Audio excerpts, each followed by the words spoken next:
Wheeling Plant Commission meeting for Thursday, July 27, 2017 is called to order. Please stand for the Pledge of Allegiance. I pledge allegiance to the flag of the United States of America and to the republic for which it stands, one nation, under God, indivisible, with liberty and justice for all. Mr. Secretary, please call the roll. Commissioner Bonova. Here. Commissioner Creech. Present. Commissioner Dorban. I'm here. Commissioner Johnson. Here. Commissioner Kalis. Here. Commissioner Powers is here, and Chairman Rafato. Here. Brooke, any changes to the agenda? No changes. Okay, great. Citizen concerns and comments, they have to sign in, correct? Yes. Has anybody signed in? Mary, can you check? No? Okay, great, thank you. We have no consent items for review today. Items for review. Did you need to say something? No? No. Okay.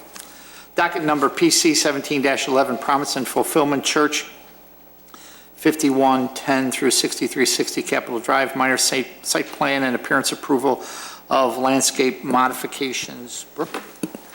I would just invite the petitioners to come forward and introduce Good the evening, project. Chairman Rafato and members of the commission. We're here before you. It's been a little while, but we're back, and we've fulfilled almost all of them except for a minor site plan, and we are here to present that. And I have our architect, Gary Jung, will you come up? And he will explain, and if you have any questions, we'd be happy to address. And I know, Commissioner Powers, you were out there when we were first here before you, and I want to affirm that we did everything that you asked for. Look, it's looking good. Thank you. If you can present what you're going to do. Okay. Gary Jung will present our landscape plan. Hi, my name is Gary Jung. I'm an architect, and what we want to do here at Promise and Fulfillment Church at this site is I found out there were a lot of existing trees and deciduous trees and evergreens. There's existing 48 evergreens and 10 deciduous trees, and there are already existing daylilies at each ends of the island.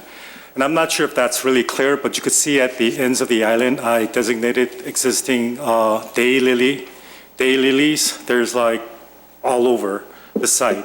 It's a beautiful site, and so basically what I decided to do was, since there was an existing concept, and the fact that we're designated a new entrance in the east side, and we decided to put some plants to match the existing daylilies, which are called banana lilies, and they're yellow. And we decided to put more, some of those, and then in different colors to accentuate the main entrance. We are planting about over 60 of these new perennials at the entrance. There's existing tall grass trees, and we're flanking it on each side. And there's also, we designated a bike area, which is on the west entrance. That's what you see on the screen is the new entry, the main entry, and then there's also a secondary entrance, which is the west entrance, and there's already an existing lilac plants and all. And because of the site condition and how the grade of the concrete walk and the asphalt meets together, we thought that location towards the west exit would be a good place for bike placement. Anything else? No, that's it. Great, thank you. Commissioner Johnson. Thank you. I really have no issues with this. I'm glad you brought it up before us. It looks like a good addition. Just curious how the rest of the plans are moving along for you. You had to ask. Commissioner Johnson, we're a church, so it takes a lot of comments and community process. And I'm happy to report we do have a little delay, but we're almost at the end.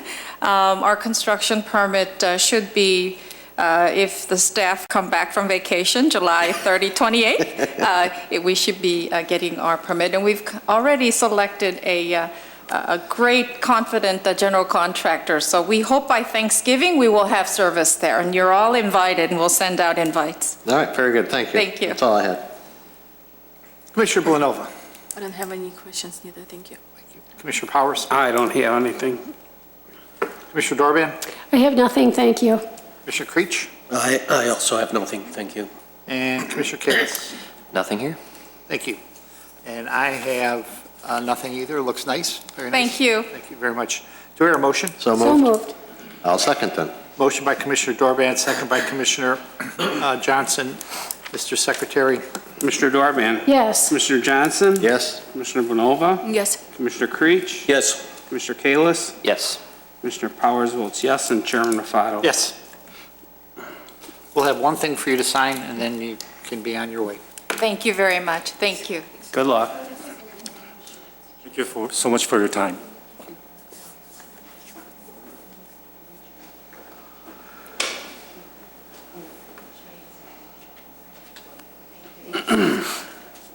Please don't forget our invitation, though. Please don't forget our invitation. You'll bet. We'll contact Drew and make sure that the whole village is invited. Thank you. Thank you.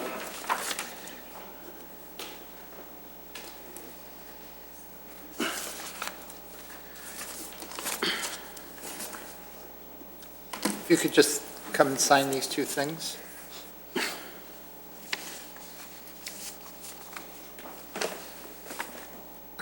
Right there and there, and then you can keep one copy for yourself. You can take one. Thank you.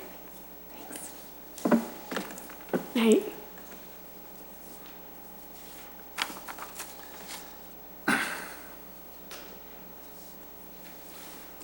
Calling docket numbers 2017-6A, B, and PC 17-12 and SCBA 17-29, Wolf Crossing 411 through 415 North Wolf Road.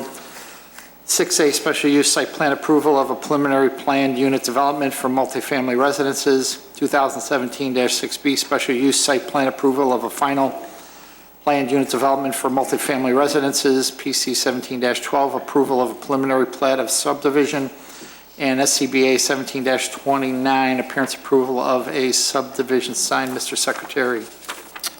2017-6 DRH Cambridge Homes Incorporated contract purchaser is seeking special use site plan approval of a preliminary plan unit development for a multifamily residential development at 411 through 415 North Wolf Road in the MXI Mixed Use Industrial District as required under Chapter 19-05 Mixed Use and Overlay Districts, Chapter 19-09 Plan Unit Developments, Chapter 19-10 Use Regulations, and Chapter 19-12 Site Plan Approval Requirements and associated sections.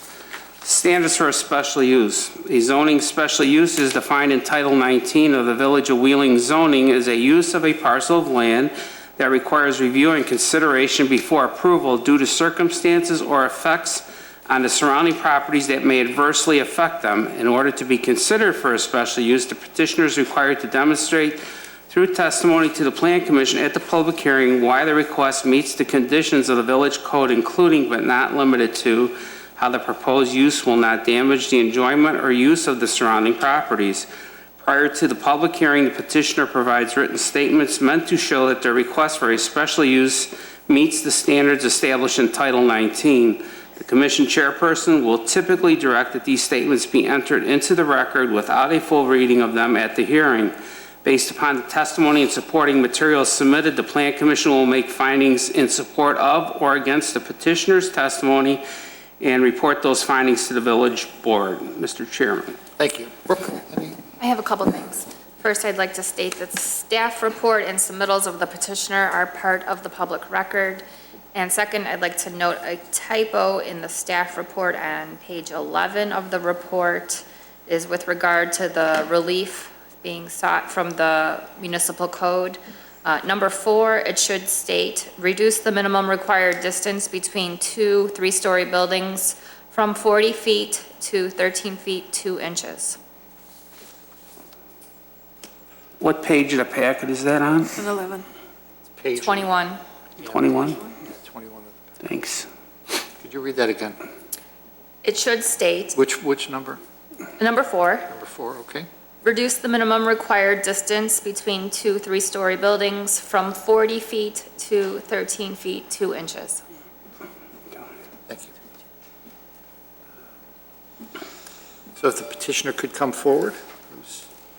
So just to make this easy on everyone, who will be speaking tonight from the group over there? Sure. So whoever's going to think they're going to speak tonight, if you could please stand. Probably everybody. It'd be easier. Possibly. You could raise your right hand, please. Do you swear the testimony you give tonight to be the truth? Yes. Okay. I wasn't going to give you the answer. So also, as you come up, could you just state your name clearly so our recording secretary can write that down? Thank you very much. Absolutely. My name is Derek Hoffman, DERRICKHOFFMAN. Okay. You need an address, Mary? My address, 750 East Bunker Court, Suite 500, Vernon Hills, Illinois. And if you have business cards, that's fine too, that you can give to her. Great, thank you. It's DRH Cambridge Homes, the petitioner. Thank you. The floor is yours, sir. Oh, thank you. I'll ask your excuse in advance, I'm losing my voice. It's a pleasure to be with you again this evening to talk about the redevelopment of 411 to 415 Wolf Road. As you can see, we have a number of people here this evening. In addition to myself, from D.R. Horton, the parent company, the petitioner is Mark Fields, who works in land acquisition in the Chicago region, and Bruce Mellon, who handles all of our land development activities. We also have Dan Shapiro here this evening, who is land use counsel on this development. We have engineers and landscape designers from Manhart Engineering and traffic experts from Greywold Hamilton and Associates. They're available to answer any questions you may have in the likely event that you get tired of hearing my raspy voice. So progress to date, I just wanted to kind of recap where we've been and where we'd like to go. So we were in front of the village board in February for concept review, and then in front of this body in May. Obviously, throughout the process, we've been having consultations with village staff regarding the project. We're here this evening seeking preliminary and final PUD approval, final plat approval, signage approval. I'm sure some of you have asked, why are we doing preliminary and final together? There's a couple of answers to that question. First, we believe the project is ready. As the staff report says, we provided the level of detail required for final PUD review in our application. Secondly, we have contractual obligations with the seller, Mr. Petrie, of Deerfield Moving and Storage. Unfortunately, Mr. Petrie couldn't be here this evening, but I will say that he's been highly cooperative in this process. He's been very patient. He's been accessible. He's been very responsive to our requests. We'd like to make good on our word to him and close on a time that works with his schedule. Also, I know it's a 80-plus degree day outside, but as a home builder, we're already thinking about snow and frost. And we'd like to get demoing this building in the fall, begin infrastructure work and site work this fall. We'd like permission to begin prairie building units this winter, finish site improvements in the spring, and I think we're a little bit, part of this screen is cut off up here, but we'd like to be in a position to be able to open for sales for at least part of next spring selling season.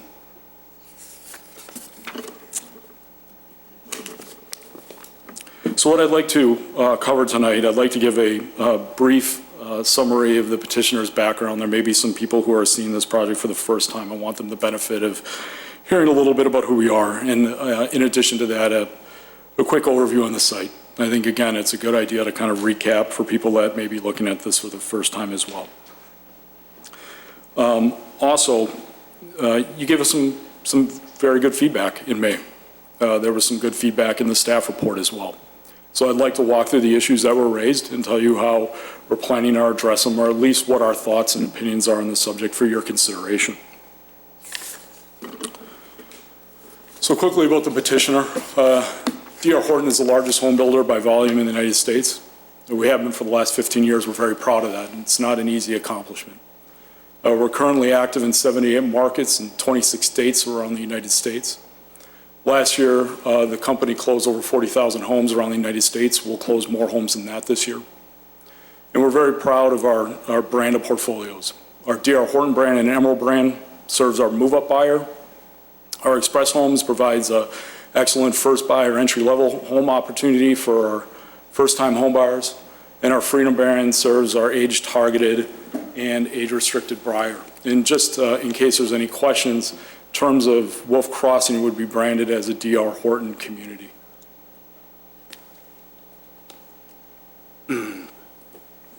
Locally, we've been involved in the Chicagoland market for over 50 years. We're currently active in 24 municipalities around the Chicagoland area. And in 2016, we sold over 600 homes around Chicago. We'll sell more homes than that this year. So site location, I think everyone on the commission is familiar where this property is. South of the intersection of Milwaukee Avenue and Wolf Road. The red rooftops in the north of the Prairie Park condominiums. To the south and west are single-family homes. And to the east is Milwaukee Avenue and Restaurant Row. So this gives us a little bit better perspective on the site. Now, the property is in approximately 3.13 acres, including the mayor right-of-way. The property is currently improved with a 40,000 square foot office and warehouse storage facility. The rest of the site is basically covered by impervious surface parking lot. To the north of us is Millbrook Point. We've talked about that before here at this body. Millbrook Point is in the same zoning as the subject parcel, MXI. That property was approved in 2007, 2008 for a 60-unit townhome community. Immediately to the east of our site is the new Boston Fish Market. Included some photos here of the property for anyone who's not familiar with it. The upper left-hand corner is a photo of the front of Deerfield Moving and Storage. To the right, upper right corner is the back of the Millbrook Point townhomes. The picture in the bottom middle is basically standing in the ditch between Wolf Road and the parking lot of the side, the current side exposure of Deerfield Moving and Storage. So our site plan, our proposed site plan is 39 units. The units vary between 22 and 24 feet in width. The plan includes 16 guest parking stalls and entry monument on the south portion of the southern entry point. Details on that site plan were included in our application, and I'm sure the materials that were circulated to this body. Under the site plan, a little over an acre of the property, approximately 36% of the site will be open space once it's developed. And as we saw in the previous aerial, approximately 100% of the site is impervious surface right now. So let's get to the heat of the matter. So when I was in front of this body in May, you had asked me you specifically, Mr. Chairman, asked me to take a look at the design guidelines in the building code and to review those and to consider those in our architecture. We talked a lot about density while I was here. In the staff report, there were questions regarding garage space. The Fire Protection Bureau made some comments in their memo to the commission. We talked about snow removal before, and there were some comments on that. And in the staff report, there was some commentary on landscaping around the mechanicals. I'd like to cover all of these issues with you tonight, talk to you about what we've done since May, and provide any additional clarity and perspective to answer any questions you may have. So this is the rendering that I provided you in May. This is a street view of a 5-unit building. Once again, your comments were, take a look at your building materials, specifically take a look at your use of brick on the units. You also asked that we take a look at our entries. You thought that the entries weren't defined enough or weren't prominent enough. You also asked us to provide you some color detail on the rear elevations of the units. So this is our most current rendering. This is our updated rendering. Based on the brick use in this plan, we meet the village's code for materials and design guideline standards. We've updated the entries to create a more sense of entry as you had requested. I have materials here, if you'd like to see them. I don't suggest passing them around. It's a lot of brick and they're pretty heavy. Yes. But I could certainly bring them up if you would like to Yes. see them. And Okay. describe each one, where they would be on the buildings. Sure, absolutely. You guys give me a hand. Thank you. Would you like me to pause and do that now, Mr. Chairman? Sure. Okay. You're there. Gives my voice a little break, too.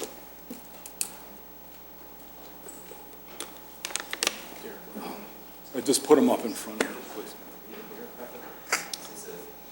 Well, we'll probably have a hard time seeing them there if you... Set 'em up. If you could set them up. And there's a microphone right there, a portable, a wireless one that you can use and speak to each, what you have here. Is this on? Yes, it is.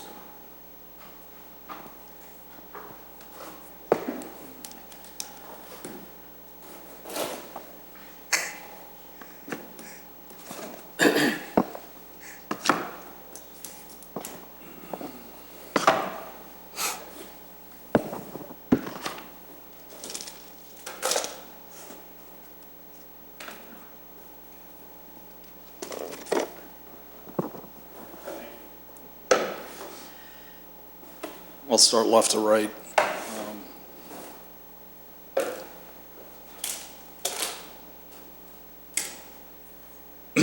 So, as we talked about back in May, we believe that giving each of these buildings some character to reduce the monotony, so each building has a little bit of a character, so it stands out and is a bit, there's still an individual feel while there's a cohesive design for the units. So these first two samples are both stone samples. So these would be included on the front elevations and side elevations of the buildings. This is part of the exterior architectural material. So we're planning on, in certain places, incorporating both brick and stone. As we discussed at the architectural guidelines, stone is an accent material. These are accent materials that would be used on the buildings, not a primary siding material. If they would like, would you like to see these up close? No, I think we're okay with that. Can you Okay. please read into the record the name of the color or texture that would describe that product? Absolutely. So this is a product made by Sunset Stone. This is called Georgetown Ledge. And the second sample I held up is also by Sunset Stone. The name of this color is called Alpine Ledge. Thank you. Certainly. Shingle material, these are architectural grade shingles. This is produced by IKO. It's their Cambridge collection. It's their weatherwood pattern on their architectural shingles.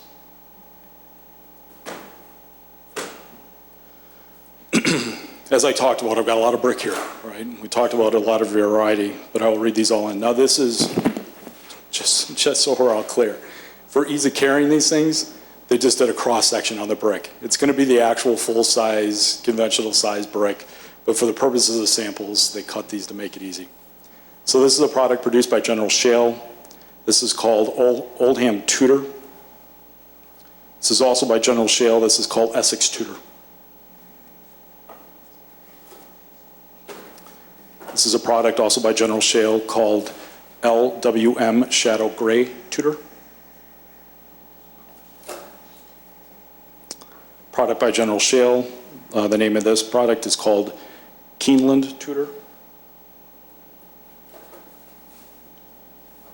Another product by General Shale. This is called Sandstone Tudor.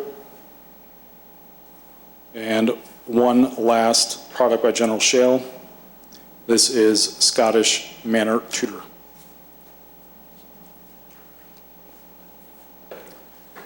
So At our last meeting, we talked about other siding materials, where we're not incorporating brick or stone as an accent material. We're using hardy board as a siding material, which I'm sure most of you aware is a masonry-based siding material.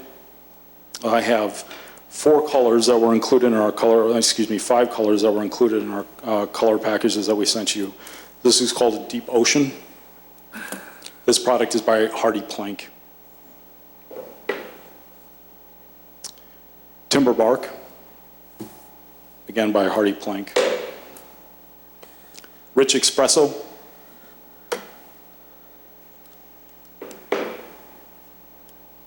Aged Pewter.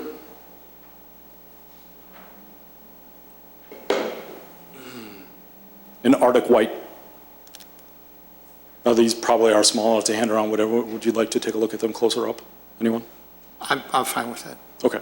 Would you like to see them? No. Okay. Does anybody want to see those? No. In terms of gutters and downspouts, 2 colors.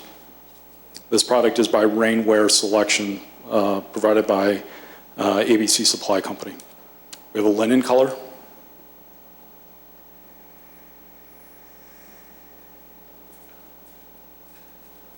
And, excuse me, and white.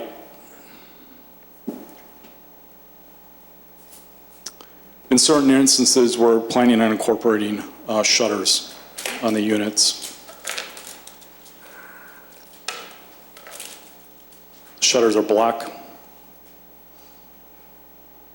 And these are provided by, I will need to get you the manufacturer name on those. Can one of you look in the application and pull the manufacturer's name, please?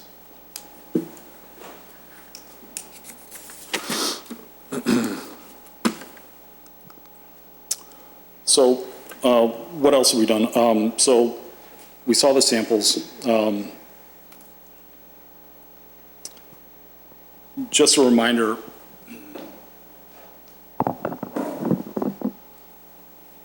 the units that we're proposing are 270 square feet and 2,470 square feet. They're all 3-bedroom, 2.5-bath units, which is significantly larger than your average townhome in the Chicago metropolitan area. Your typical townhome in Chicago will usually range between 1,500 and 1,700 square feet.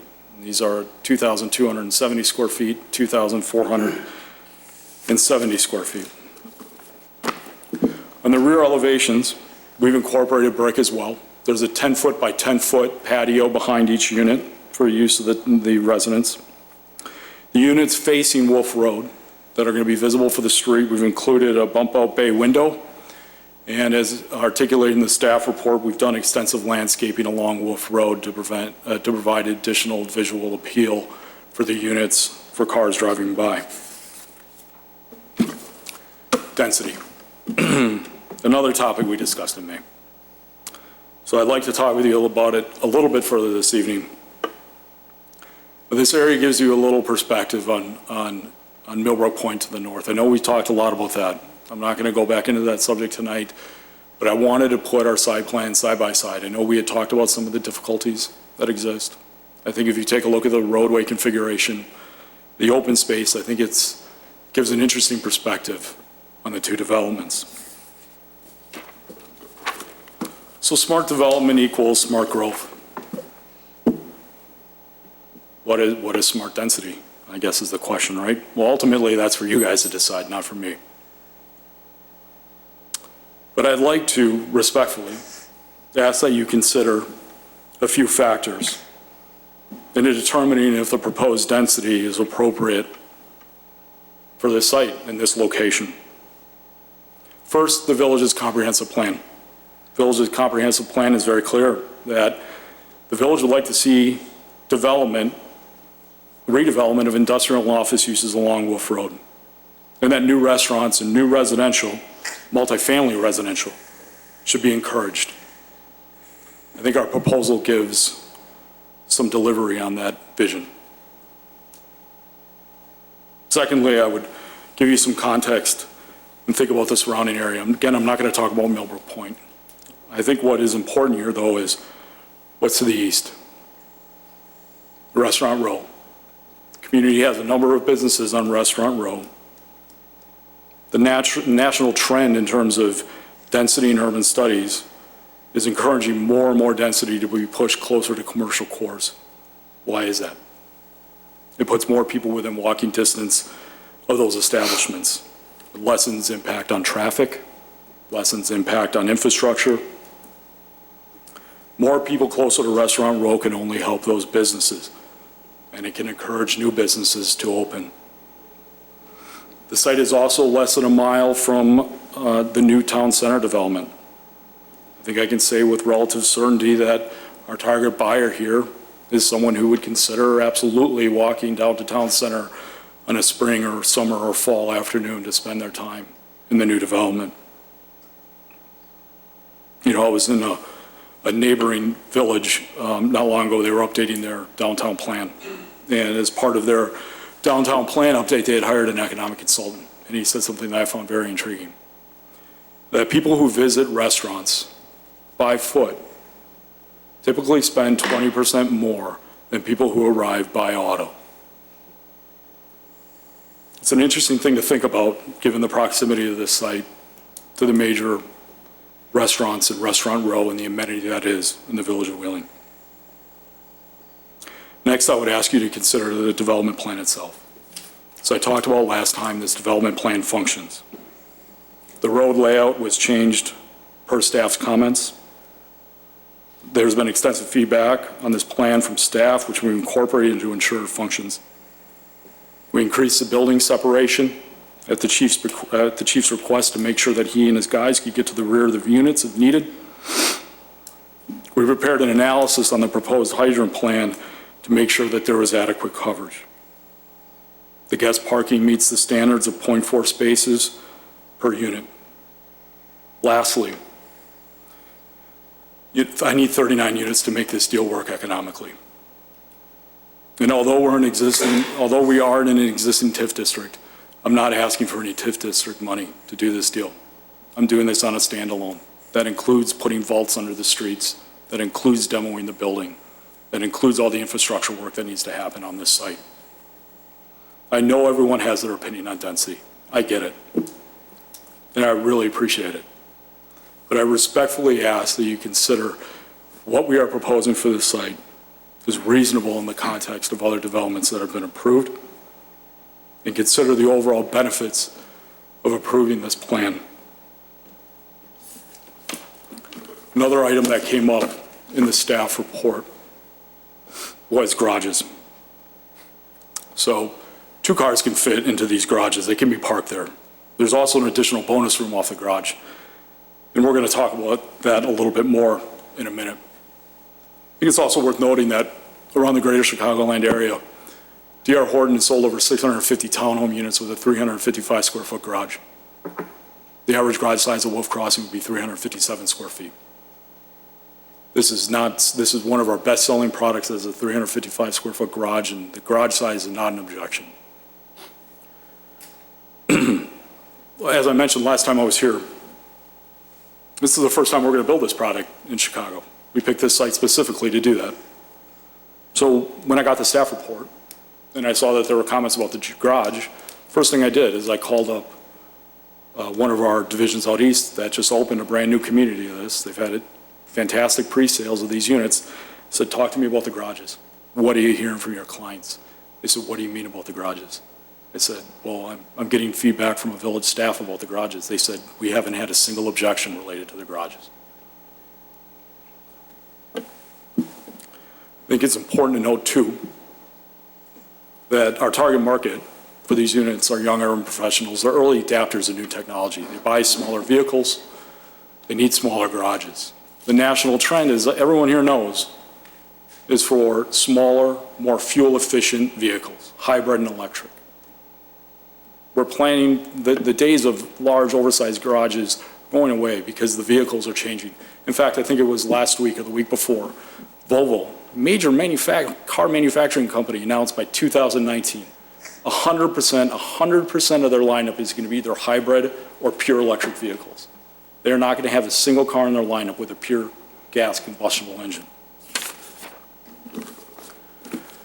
So after I read the staff report, and I saw Brooke's comments regarding the size of the garages, I called up our engineer, and I did. I asked him to put together an exhibit so we could study the size of the garages. I asked them to do this at first with too many Coopers, but they insisted on using something more reasonable sized. So what's shown here is a Chevy Malibu and a Toyota Camry. The reason those two models were selected, they're two of the best-selling sedans in the United States. I also wanted to make sure that we could fit a garbage can and recycling can in the garage as well. So as I mentioned, it's the first time we're building this project in Chicago. I want to know it as well as anybody does. So I was curious about how some of these dimensions would work. So looking at some of these separations, a typical separation between car doors is around 2.5 feet. Went out in the parking lot, measured the distance between the car next to me, 25 inches. I was able to open the door and get in just fine. So then we started to have a little fun with it. We said, okay, well, what about 18 inches? Set it at 18 inches, and even me was able to get into the car, in and out of the car. I didn't have to climb through the window. I didn't even have to suck in order to do so. Another factor as it relates to the garage is what's behind the garage. So immediately adjacent to the garage are bonus rooms or rec rooms. Those rooms average around 280 square feet, because I think the real question here is where are people going to put their stuff, right? These bonus rooms are available on the same grade as the garage, immediately adjacent to the garages. Earlier, I mentioned the considerably large square footages of these units. There's considerable living space on the second and third floor in these units, much larger than the average townhome.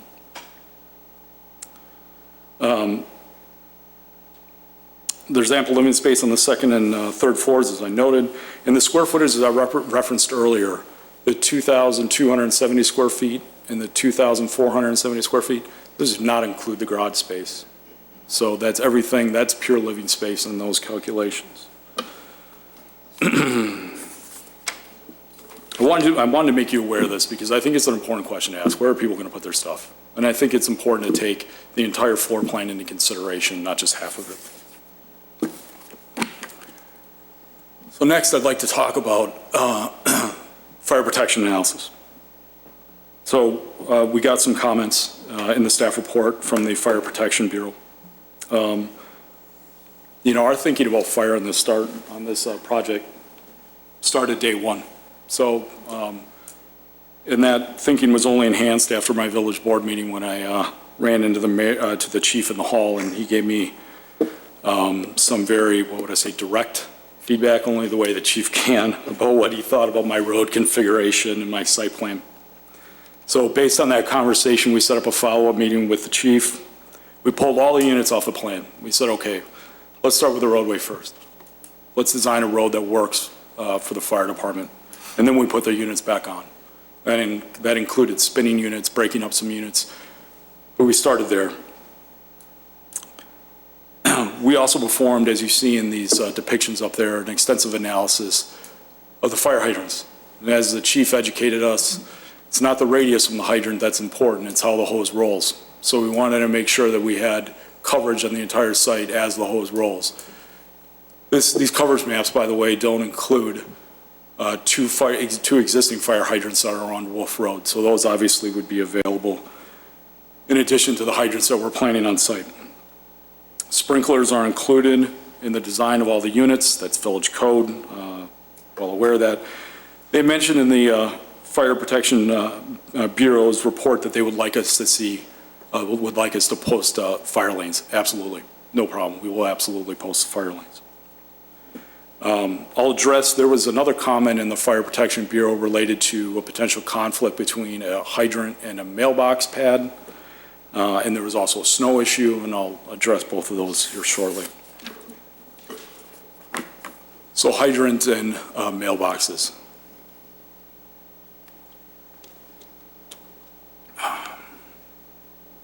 So in the Bureau's report, they made it very clear that they wanted a 4-foot clear radius of any obstruction around each hydrant.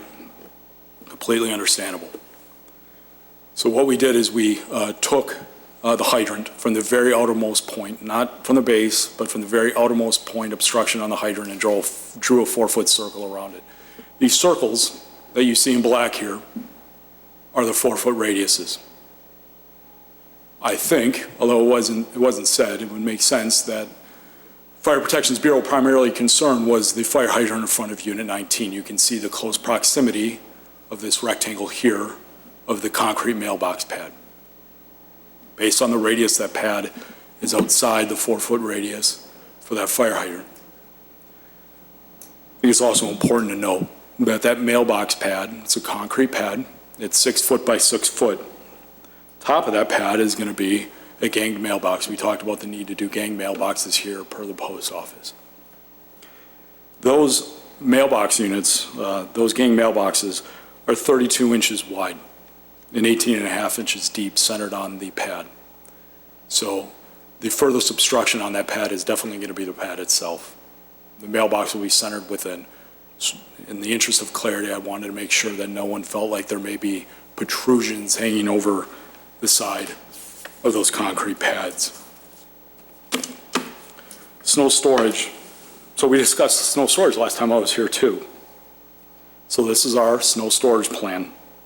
This plan designates snow storage in areas for the community. It was put together assuming a maximum pile height of 3 feet. I think we all know that there are certain areas where that could accommodate more than that if necessary.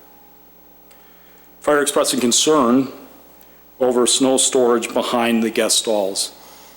Once again, that makes sense. If there's guests parked in those stalls, how are you supposed to get snow on the other side of the cars?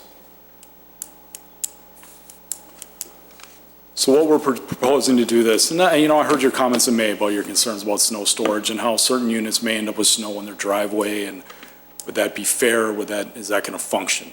So what we did in the draft declaration that was submitted as part of our application, we put the onus on the HOA. So there's a covenant in the declarations which reads snow removal from the common area, including without limitation, private roads, driveways, walkways, including haul-off of snow that cannot be stored within the designated snow storage areas as referenced on Exhibit D. Exhibit D is the snow storage plan that I just showed you. So if snow becomes an issue, if snow is getting in the street, that part of the HOA budget every year will be as part of their snow removal contract to ensure they have money available to haul off snow if they need to. To address the concerns raised by the Fire Protection Bureau regarding the guest parking stalls, we're willing to post signs prohibiting parking in those areas during a snowfall. That way, the snow removal contractor will have clean access, clear access, to be able to put snow behind those guest parking areas. So one other question that was raised in the staff report regarded what kind of landscaping are you going to do? Is the landscaping around the mechanicals suitable? So the mechanicals for these units are on the rear of the units. The meters, the compressor. The mechanical plantings at installation will be average about 24 inches in height. And at maturity, they'll be between 3 to 5 feet in height. As you can see from the plan, we certainly plan to include landscaping around those mechanicals to screen them. We're planning on selling higher end units at this location. We want them to be as aesthetically pleasing as they possibly can. And I hope you feel, after looking at our landscape plan, we certainly included a lot of landscaping in our proposal. And the last and final comment that I'll address in my prepared remarks, and I'm sure you have questions for me as well, relates to irrigation. So we are not proposing irrigation, landscape irrigation. There's a couple reasons why. First is it's difficult to lay the lines, the water lines, and do the necessary improvements within our current utility plan. Secondly, there is a maintenance burden on the HOAs associated with irrigation systems. They have to be blown out periodically. You get sprinkler heads that get damaged during mowing. You need to rebury, replace lines. There's additional metering costs that needs to be passed on. And, let's be frank, this HOA is taking on a big obligation already for 39 units. You've got private utilities that they're paying to maintain. You've got snow removal they're paying to maintain. This, based on the landscape materials that we proposed as part of our landscape plan and in the specifications, we feel that they're hardy and adaptive materials that'll do well at this location. All the plant material as specified is available at local nurseries and was specifically chosen for its ability to handle harsh weather conditions like we have here in Chicagoland. There's a 90-day inspection period, and there's a 1-year warranty on all planting materials, so if something dies within a year, it gets replaced. It'll also be up to the HOA and the landscape contractor to monitor rain conditions and to ensure that the planting materials get appropriate water. If need be, in the HOA and this landscaping needs additional watering, it'll be up to the HOA, the board of the HOA, the units, the people that actually live there to determine when it's an appropriate time to bring a water truck on site to water the existing landscaping. So I thank you. I know we covered some material that we had talked about in the past. I know it was a little bit of a repeat in some instances. I appreciate your attention. I look forward to your comments and questions. Before we go to the next step, is there anything that, before we go to the public and and questions here, is there anything specifically that you would like covered? For giving an example, I would like one of the petitioners to come up and take relate the building materials to one of the actual, so point out, you've got your plans here, point out where certain things would be. And then also, I would think we'd want to see more detail on the landscaping. So if you could talk through those two things. Yeah. And then is there anything else that right now, You can talk a little louder because it's hard to get down here. I thought I was talking loud. So what I've asked him to do, what I've asked the petitioner to do, Mr. Hoffman, is to take one of the plans and relate specifically where all of these building materials are going to go on the building before we ask questions. And then more detail around the landscape plan. What, you showed them, but give more detail. I assume you have your landscape architect here, and if he could speak to those, or, that's what we'd also like to see before we go into any questions. Mr. Chairman, I have one more thing, and I'll either ask it when I ask it, or, I mean... Well, you're going to ask it now, so go ahead. Okay, so there's multiple variations for setbacks and stuff. Would it be possible to take the site plan and show where those actual Sure. requirements are? What they're asking for relief for? That'd be great. Mr. Chairman, what's your preference in order of those things? Since I said first, I'll do mine too. Okay. And then we'll do his. Sure thing.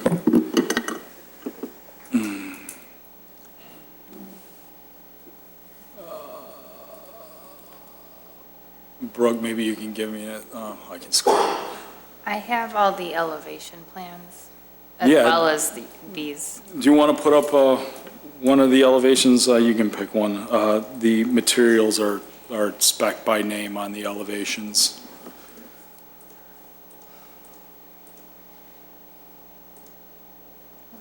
It's his. Forward or backward? Why is it? Okay, that's weird. Sorry.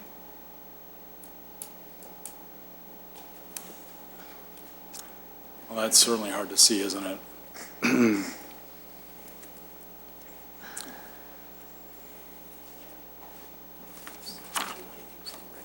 No, yeah.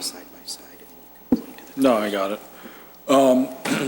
Okay, so what you're looking at on the left, I know it's hard to read because of the lighting, is the front elevation of our Royal unit.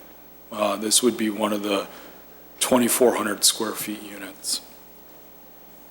So the materials, and I'm going to start from the bottom and work our way up.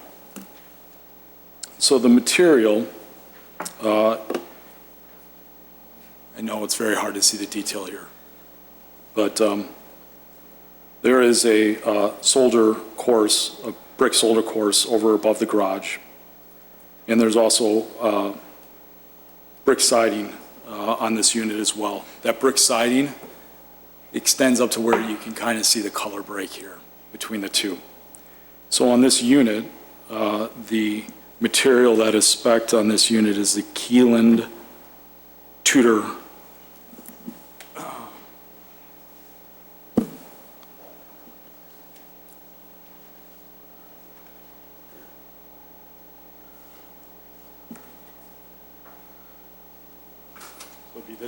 material. Can you grab it?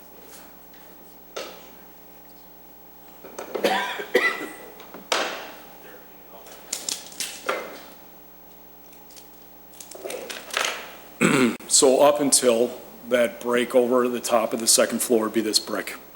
And then there would be above the garage, there would be a brick soldier course above the garage. The material, the lighter material up on the top is this espresso color, hardy siding. The vinyl, the aluminum downspouts and trim here are white. I think you know what the white downspouts look like. And then also the shutter color here is black. All the shutters are black where they exist.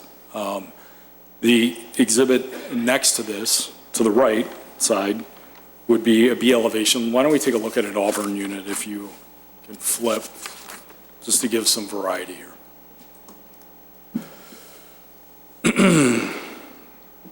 So the unit on the left, the unit on the, catch up to where you are, Bert. Okay. The unit on the left is one of the Auburn units. It's a 2,200 square foot unit.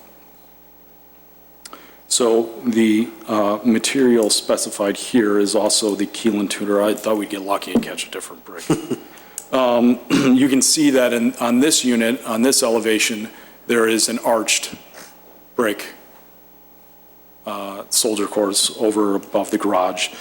There's also window headers, which have a brick soldier course over the windows as well. Trying to see here if we can get some different materials.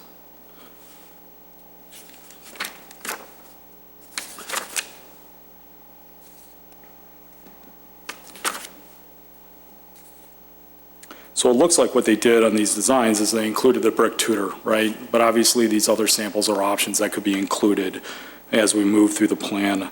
Trying to see if there's different siding. This is all espresso. So it looks like what they did is they just stuck with the same siding material, but you can see that the brick course really extends, either to the second floor or to the third floor.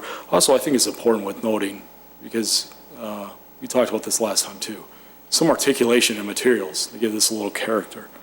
On the right-hand side, you have hardy board, which has been installed in planks on the third floor and put vertical, just to give a little architectural detail with the material to help create some architectural interest. The color of that material is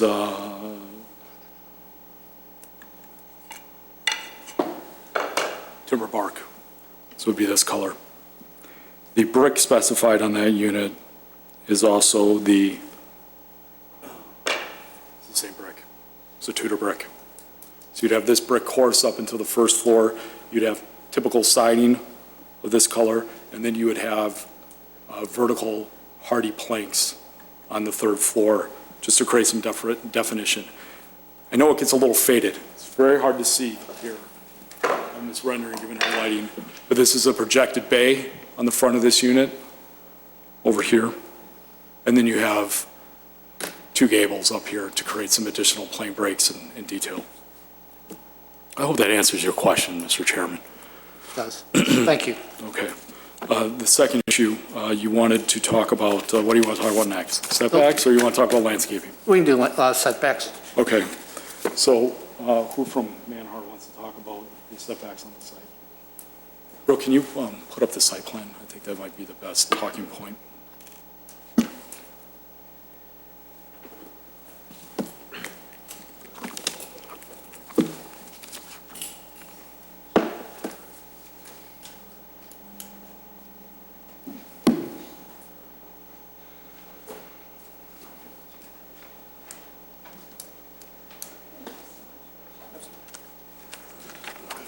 Hi, good evening. Quinton Hugenboom with Manhart Consulting. So I believe the question was where the requested setbacks are specifically. So for the front setback of the 911 and a half, that'll be adjacent to Unit 26, right in this location. The 15.2 is back here behind Unit 13. And then the 16.7 dimension is both at the 13 and the 39 at this corner right here and down here as well. Great, thank you. Thank you. So, do I scroll down? Oh, no, here. So my colleague, I think the rendering kind of tells the story here too. Sort of the integration of different colors on the hardy board and how they kind of work together. You can see on this elevation, so we were just looking at that projected bay window on the front of the unit. You can see the lighter material, the darker espresso color. So here is where you have, you know, the additional gable detail. You have the vertical siding. It gives a good representation of how these units would be used in conjunction with each other. I think the last issue, or for now anyway, the last comment you had was regarding the landscape plan. Do you have the plans, all the plans? I have a few of them, not every single plan.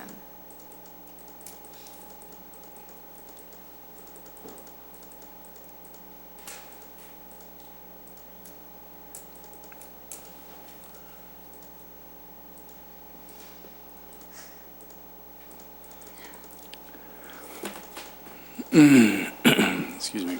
I think we want to go to the actual drawings versus the rendering. So we can take this in quadrants. If you want to flip back to the one so we can kind of give a larger perspective. No, one more. Yep.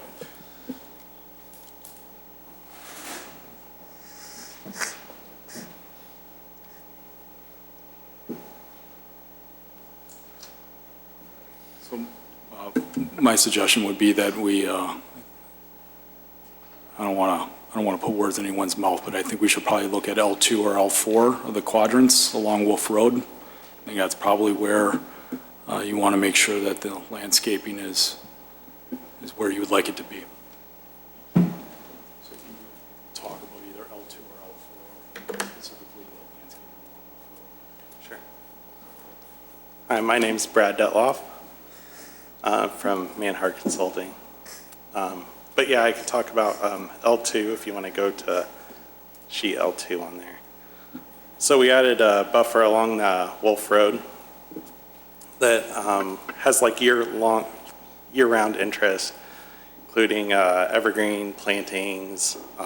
All this stuff is pretty small except along the buildings. That would be a little bit taller to help, privacy around the buildings as well. Along the back over there, as mentioned before, they screen the air conditioning units and other maintenance facilities around there. So describe the plantings that are going to be there.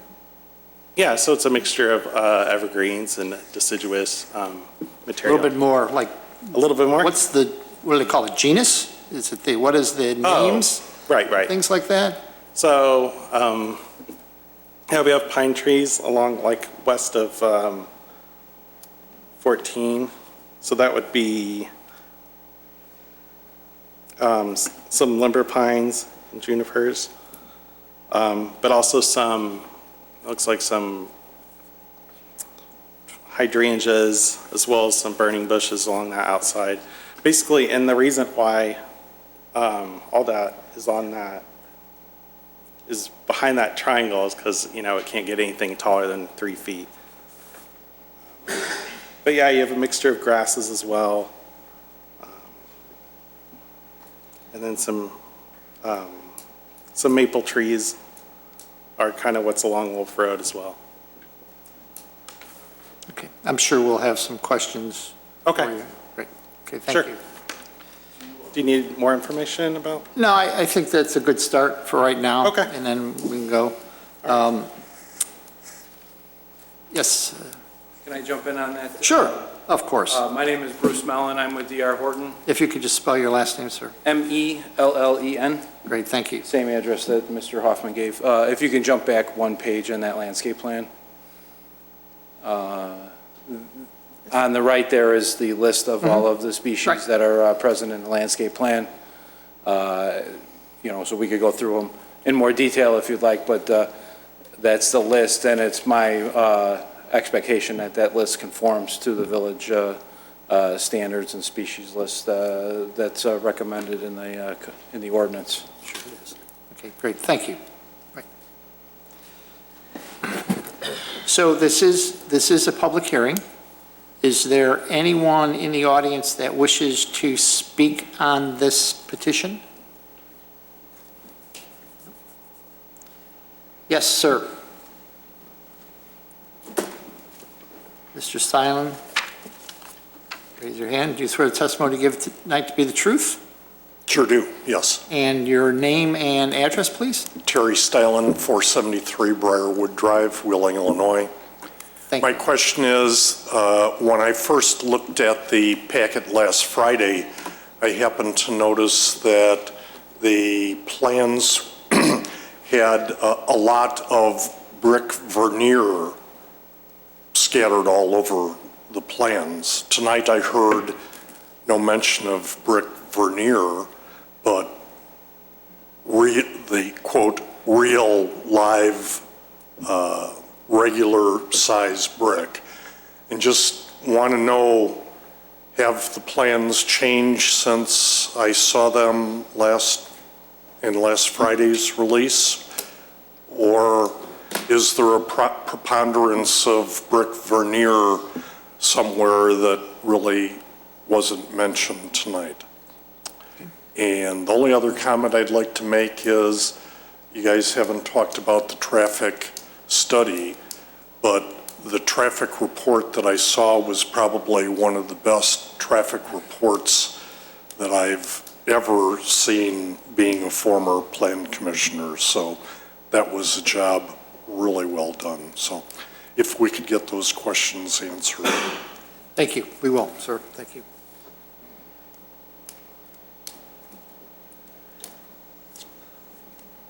Is there anyone else wishing to speak? Please come forward.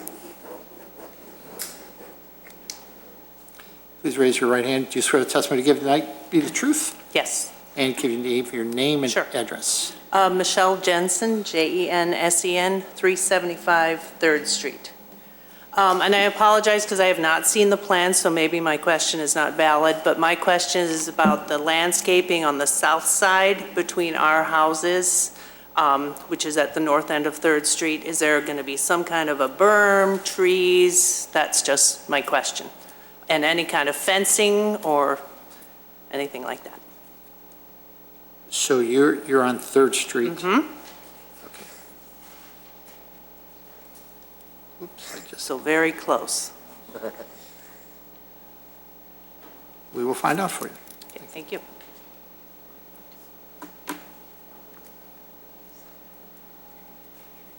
Is there anyone else wishing to speak? Please come forward. Sorry, sir. Sorry, Mr. Hoffman.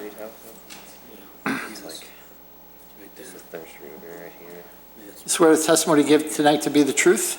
Absolutely. And your name and address, sir? Thank you. Bob Spear, 35 Legacy Lane. So we'd be at the top of the map.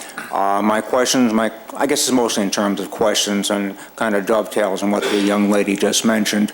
We have the fence behind us right now, and there was no mention of any further fencing. Also landscaping. We right now have quite a few fairly mature trees. There's about a 10-foot easement of some sort between our fence and Deerfield right now. Pretty ratty back there, but it can be cleaned up. We'd like to know if we're going to lose all these mature trees, and if we are going to lose any, are we going to get some more things back there? Kind of like having the trees, so certainly during about 3 seasons of the year, we have a nice block. We welcome the new subdivision, absolutely positively. We look forward to having them there.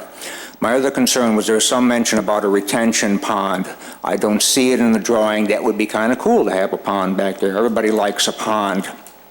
And the last thing was there's some talk about Mayor Avenue, Mayor Street, that starts on the east or on the west and goes to the east.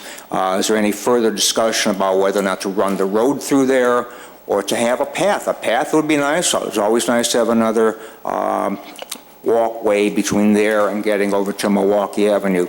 So I guess what I'm saying on behalf of all of us at Millbrook is, what are we going to get out of it, if anything? And will there be some safeguards regarding us being minimally disrupted in the process? But again, we welcome them, absolutely. Thank you.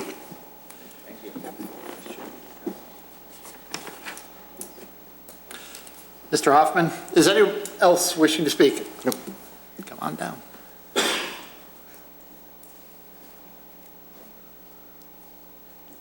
Hi there. Hi. You swear the testimony given tonight to be the truth? Yes. Jackie Katz, 73 Legacy Lane, also in Millbrook Point. I know that there was some talk about traffic study. I've not read the plans, but I'd like to know whether or not there is any talk about putting a traffic light. There is no traffic light from when you go from Milwaukee all the way down to where Second is. Cars fly. So now with this new development coming, there's going to be more traffic. I think for safety issues, I'd like that to be addressed. Thank you. Anyone else? Mr. Hoffman? So let's address the questions that, and I have a number of them, so I think, and Brooke, I'm sure you probably took them also. So let's start right at the top. The brick veneer that was mentioned in the plans, and now what's said here.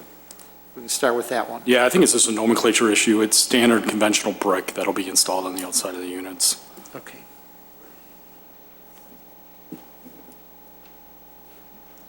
And then let's talk about the traffic study. Okay. We can. Yeah, I'll ask Bill Grieve if you could step in. And I agree with Mr. Stylen. It was, the last table was a good explanation of the traffic, so we appreciate that. Okay. Thank you.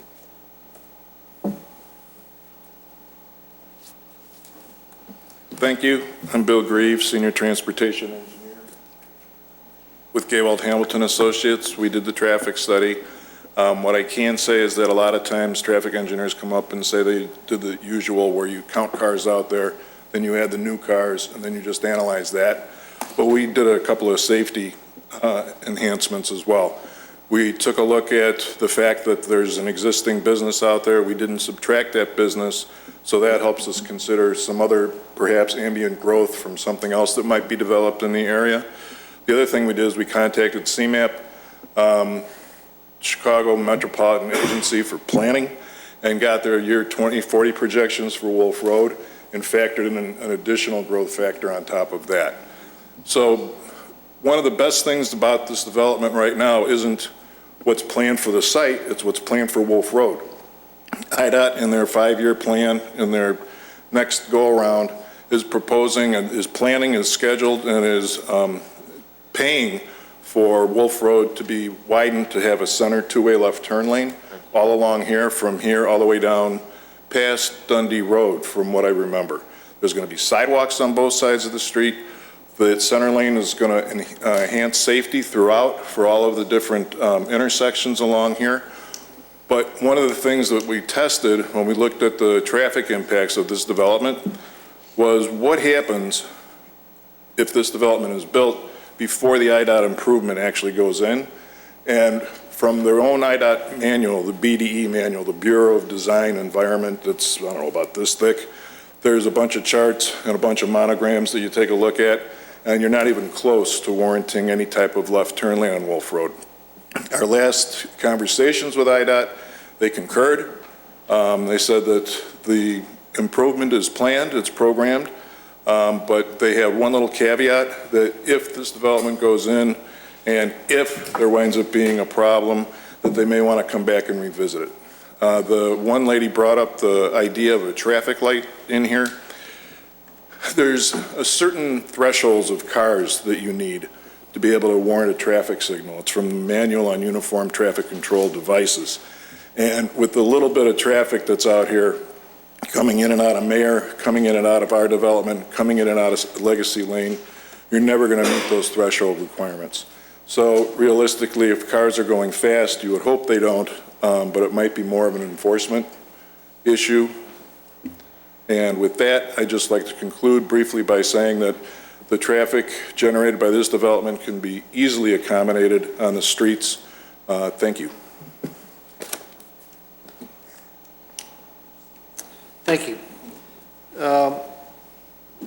Then the last, well, not the last, but there was, let's talk about the perimeter of your property. There was questions about Third Avenue. And then and I know at our last meeting, you talked about vacating Mayor. Right. And the plans there. And then also, I would consider this part of the perimeter, the retention pond. I mean, is it retention or detention? I can't recall. But then also, against what's going to occur along Millbrook properties. And, and also, taking that another step, during construction, being good neighbors, you know, if this goes through, being good neighbors during construction also, so. So I'm gonna deal with the construction issue last, if you don't mind. It's fine. Okay. So let's deal with the first issue, and that is the concept of a stormwater pond on the site. So what we are doing is we're integrating a subsurface detention vault similar to what they currently have at Millbrook Point. And I think as you recall, when you, some of you may have been on this, on the commission at the time Millbrook Point was approved, they put their stormwater detention under their streets. You know, we talked last time I was here about how we've tried to work with the property owner to the east to improve that pond. I think we had we've made numerous, I would say very generous offers to use that pond for stormwater detention. Fortunately, we weren't able to make that happen. So the fallback position was to install, to use a detention system under the road, which was part of our engineering plans. So that's the issue on the pond. Let's talk about the landscaping now. So yes, so part of our proposal is to vacate the 33-foot wide right-of-way on Mayor. We're not actually, I don't believe we're actually encroaching on into that 33-foot strip, but it's really a buffer. And when we had initially talked with staff at the village, and we initially talked with the village board, there seemed to be a desire for us to install a walking path. There was some desire to create additional pedestrian connectivity between Wolf Road and existing Mayor to help foot traffic move over to Milwaukee Avenue. In subsequent conversations, there was, I think, some opinions on staff that we not do a walkway to the south. So where we left it is that we would leave it open and at the village's discretion at a later date, if they'd like to install a walkway on that right-of-way, that they could. In terms of landscaping on the south property line with our neighbors of the south, there is a berm. It's not a huge berm, but there is a 2-foot berm and rise to create some separation between our units and theirs. In addition to landscaping on the south. So there are 3 trees in that Mayor right-of-way that we're planning on removing. There are a total of 10 trees, 10 new trees that we're planning on planting there. The species of those trees are both oak and maples that we're planning on installing to create additional buffer on the south. On the north, and I'm sure some of you have driven by this site, there's a grade change between Millbrook Point and this property. And there is actually a fence 5 feet in from the property line behind the units at Millbrook Point. Our plan is not to disturb that fence. We'll work with the HOA at Millbrook Point to figure out how we clean up that area because it is a little ratty up there. There will be some thinning of trees of anything that is dead or an invasive species, but there are a number of trees along that property line to create screenage that we're planning on leaving. I just want to be very clear about this because there are also trees along the easterly boundary. Any place where it doesn't conflict with a roadway or utility improvement, where we can save a healthy tree, we're going to save a healthy tree. And landscaping, as I said, landscaping for a builder is your best friend in a lot of cases. So the more trees that we can leave to create landscaping, create screenage between our neighbors to the north and our neighbors to the south, we'll certainly do that. In terms of your question on how we were going to handle construction, I'd like my colleague Bruce Mellon, who will be overseeing our construction activities, to address that comment.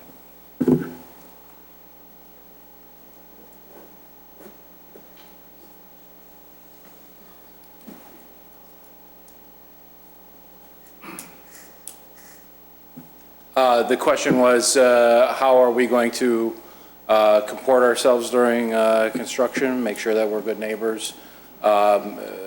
Initially, we're going to, first step of the process will be installing silt fence and tree protection fence in the location, around the perimeter of the site, and around any trees that are to be saved. The demolition is going to be handled in a safe and secure manner. The demolition contractor will be required to use water to keep the dust down during the demolition. Once the demolition is complete, earth moving and utility work, if there becomes a dust problem, we will do dust control watering. We'll comply with all of the requirements of the MPDES and erosion control requirements from MWRD and the county.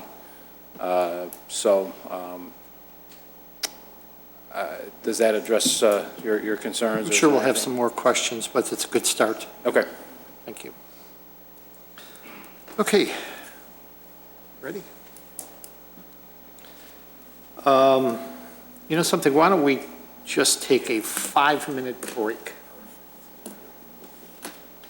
5 minutes.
So right now, we'll start with the commission members with their questions. Commissioner Dorban. Thank you. Well, I don't even know where to start. I've got so many questions. I guess my first question is, I'm going to address, is the density. I have a real concern about the density. I think it's, I realize you went from 40 to 39. I don't think that's far enough. I'll go on from there. As far as the patios, I would like, I think I'm the only one here on this group that lives in this kind of an environment. Mm-hmm. So I'm saying that I think the patios for the residents would be better served if they were bigger. Also, I don't see any landscaping between the units. I think people want some privacy back there. Snow removal concerns me. I know you said you've addressed it, but again, I live in the type of environment. I know what it means for snow storage. As far as taking the snow away, that would be so expensive, number one.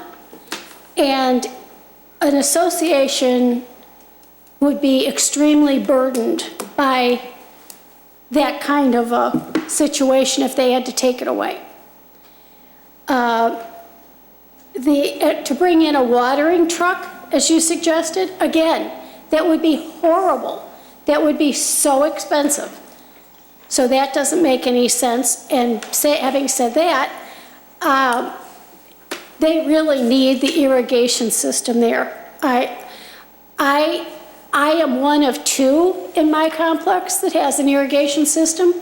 I know what it is. I use it.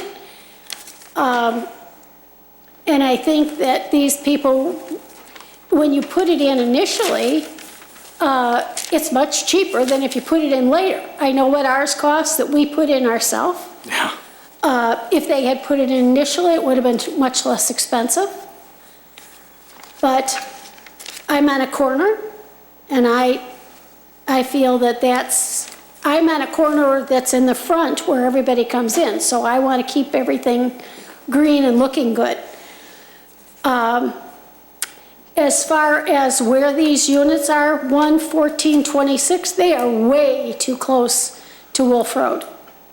If they widen Wolf Road, that road will be right on top of those people. That absolutely boggles my mind to even think about it.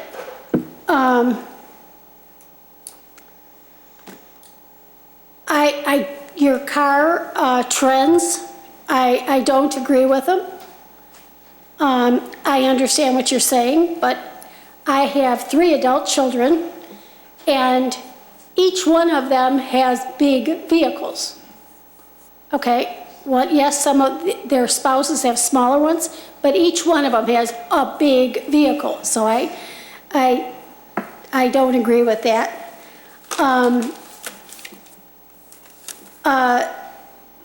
Considering where the mailboxes are, I think some kind of a canopy would be a nice element for those people. I'm not particularly crazy about the lighting, and I'll tell you why. Because I think that to change those light bulbs is going to be very difficult. So Commissioner Dorban, on that one, Pardon me? on just that lighting, could you point out to me what fixture it is that you're talking about? All of them. All of them would be very difficult to change. Okay. I mean, thank you. it's not like you can reach your hand up and twist it and take it out. You have to take that. That's why we replaced all of ours, for that very reason. So I speak from experience. I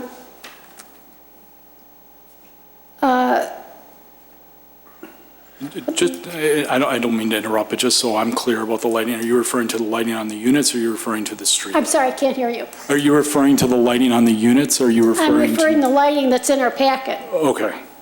That's the Fixtures. the fixtures. The unit fixtures, not the street lighting. Yeah. Yeah, just so we're clear. Okay. You talked about the building setbacks, I've already talked about that. The density, I talked about that. The irrigation system, I talked about that. And I went online and I found something that talked about car parking, and it says generally, and I have a two-car garage, and I'm alone, okay? And I know how much stuff I have. I have a bike, and I have different tools, and I have things, you know, just pots and things like that. So as a single person with a two-car garage, I know how much stuff you get. So people bring in stuff from the summer, and they store it in their garage. And this is what I read. Generally, the minimum recommended size of a two-car garage is approximately 20 feet wide by 20 feet deep. When considering your two-car garage design wishes, go bigger than possible. 22 by 22 is comfortable, and 24 by 24 gives you some breathing space. Now, that's, you know, that's just one piece of it. And I can tell you that even if I were to move out of my home, or my townhome, I would say, I would still not go anywhere where it was a single-car garage. Still wouldn't.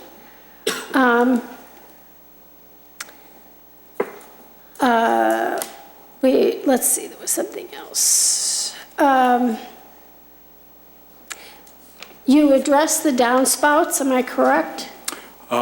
There are downspouts on the front of the units. We can talk about locations if you'd like to. Just want to make sure that, okay. Excuse me, there are downspouts on the front and rear of the units. I'm sorry? There are downspouts on the front and rear of the units. Okay. Yes. That's fine. But make sure that they are the bigger downspouts, not the small little ones, because when the rain comes down, it's a heavy rain, those gutters are gonna, all that water is gonna go, and it needs a bigger downspouts. Right, understood. We had to replace a lot of ours for that very reason. So again, I talk from experience. Let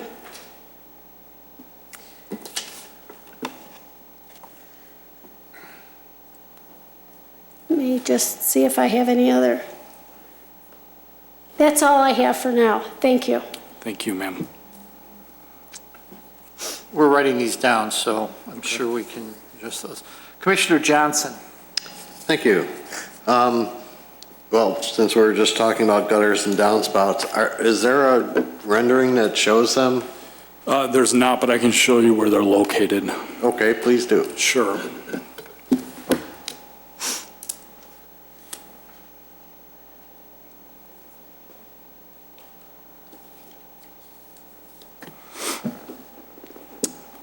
So on the front elevations of the units, there are downspouts at the end of each unit here, here, here, here, here, here, here, here, here, and at the end. So to commissioners, and I don't mean to cherry pick your comments, so I apologize but to your comment about the downspouts. So, you know, one of the things we look at whenever we build a community this is we do volume studies on how much rain these roofs are going to catch and what the projected volume is coming down. So your point is duly noted, right? That's a lot of surface area up there. It's going to catch a lot of rain. So that issue will be addressed. But on the front elevation, there is basically 2 downspouts in each unit. On the rear elevations of the units, there's projected to be one here, here, here, here, and here. At the very end, you can't see it, the screen is cut off. And these downspouts are they going to be running on the ground? What's our village code on that? Do they have to go in ground? So they can just be shooting out onto the, well, on the front, they'd be running out onto the driveways. Can we go back to the front view? Sure, absolutely. And I'd ask that my colleague Bruce Mellon, because we just had a conversation regarding downspouts on these units yesterday, and I'd like to kind of... And also, I'm assuming on this one, the unit on the far right there be a gutter running down the length of the building as well because of the shape of that roof? Along that front transom board here? No, along the side on that last one. Oh, you mean along, yes, absolutely. Yeah, okay. I would like to see them added to the rendering so we can see exactly what's happening there. Actually, they should be drawn to some, not on the rendering, but on Elevation an plan. elevation plan, right? Okay, but they're not now, are they? No, they're not. Okay. Want to make sure I didn't miss it. One quick question. What does prairie build mean? So what we'd like to do is get foundations and vertical construction going prior to utilities being completed. It's a way of phasing the utility construction so the connections would be run out of the buildings when the utilities are put in, they're then connected. There's obviously no occupancy, no one's living there, right? There's no gas flowing into the building, no electric, right? But it is a mechanism that we can use sometimes to be able to continue to build through the winter while we're doing infrastructure improvements. And some of those infrastructure improvements, unfortunately, are infected by seasonality. Rip and frost, as I'm sure many of you know, is a very expensive endeavor. I'm not sure, we could probably address phasing if you have questions about the phasing of the utility. I just never heard that term before, so just wondering. Yep. The entryway materials, the columns, are they just wrapped wood, aluminum? I believe they're painted wood. Painted wood? Let's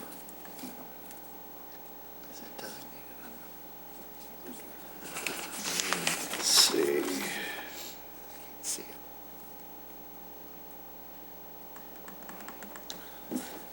This one's more for staff, I think. The plans for Wolf Road, Brooke, is that really IDOT or is that county? I thought Wolf Road was county. It is IDOT. Okay, thanks.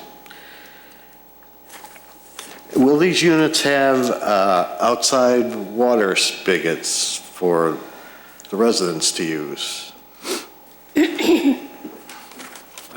Honestly, I'd have to look into that. I would suggest it. I mean, you've got patios, you've got some, landscaping that the residents might want to help take care of.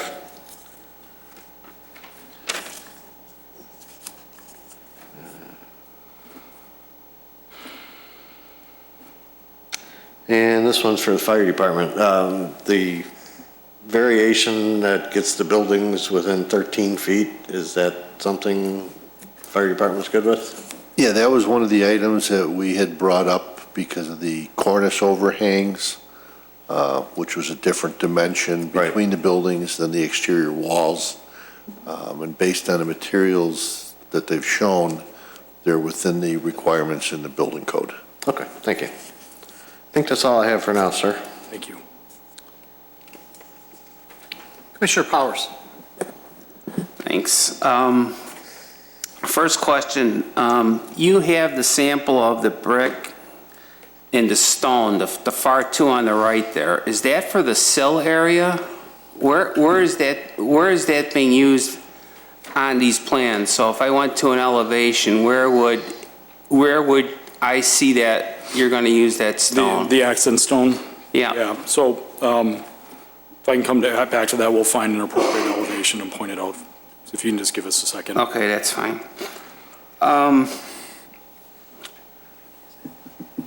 I'm also in agreement that I still think it's too dense. Units 1, 14, and 26, especially 1 and 26, and on the other side, 13 and 39, those are, I'm only one person on this commission, but I'm just saying I wouldn't mind seeing those come out and actually try to slide the buildings over in a different type of configuration. But I understand you made the comment that you need the 39, so, I respect that. Irrigation, with the amount of landscaping you're putting in there, I definitely would like to see the irrigation in there. I'm not sure. I know you said it's a burden on the homeowner, but unfortunately, with the investment that's going in there, and I'm going to ask some more questions about, because I'm still not sure, related to landscape plan. One of the gentlemen came and talked about the north side of the property. I know there was a fence there, so I guess I'm trying to figure out what kind of screening is, let's just talk about the north side right now. That butts up to Millbrook. So I'm trying to figure out, I heard fence, and then is there a fence running along the entire north side of that property? There is a fence running along the north side of the property that's actually 5 feet off the property line to the north. So there is basically... So it's on Millbrook's property? Right, so there's a 5-foot gap between the fence and our property line. Okay. So there's obviously existing trees up in there too. I don't know if anyone has dared look back in there. But clearly that area would be cleaned up. We'd work with the HOA to see it. See, that's what I didn't understand. When you said cleaned up, so there was brush and stuff like stuff that had come out. So was that between, did you say the fence was 5 feet on their side of the property? Yes, sir. Okay, and then the brush was on the other side of the fence? Yeah, so there's an elevation change there, and it drops about 5 feet. Okay. The fence right now is on top of that elevation change. And then you have Deerfield Moving and Storage's yard, and that 5-foot gap between the fence and the property line is, for lack of a better word, pretty ratty right now. To the extent that there are trees up there that we can save. There are high-quality trees. If there's a tree that's dead or rotten, we'd remove it. Right, and I saw in your demolition plan, I think you had identified what trees were coming out, so I did appreciate that. It was good. So can I ask a question for staff? As far as, maybe John can tell me, as far as how does the drainage on this site work? I mean, obviously the petitioner tried to address the retention/detention area on the east side. They couldn't get that. Now they're going with the underground vault. So typically on the north and south lines, how is the water, what is the plan for water to, relieve itself from this site at a high level? Because I also have a question about the vaulting too. Sure. Well, like the petitioner said, their engineer is here tonight, so as far as any specifics, certainly they can address that. Well, I'll ask the engineer then.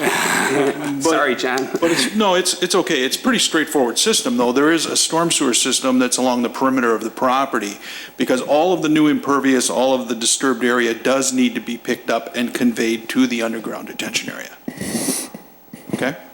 Okay, so you're saying like on the north side, there is something there now, or there will be something where everything's going to, since the east side isn't available, everything is going to be redirected into those vaults. Is that correct? Correct. Okay.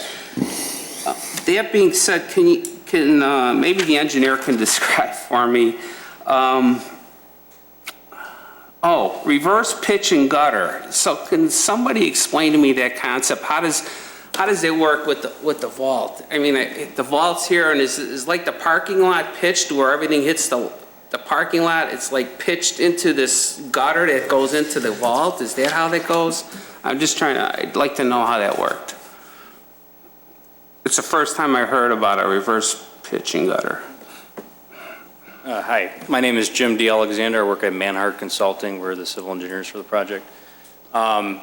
In terms of the reverse pitch curb and gutter, the typical curb that you would see in a parking lot where the storm structure is set within the actual curb, we call that a normal pitch. So the pitch is actually towards the flag or the face of the curb, and then the storm structures are kind of in line with that and pick up the drainage. The reverse pitch curb and gutter, I think the only places that we're proposing that currently is in the parking stalls.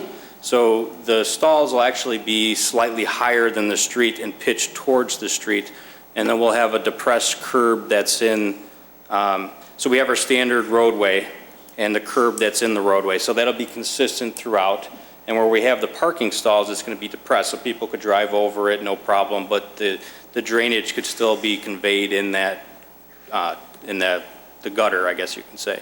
And then the parking stalls are going to be pitched so that the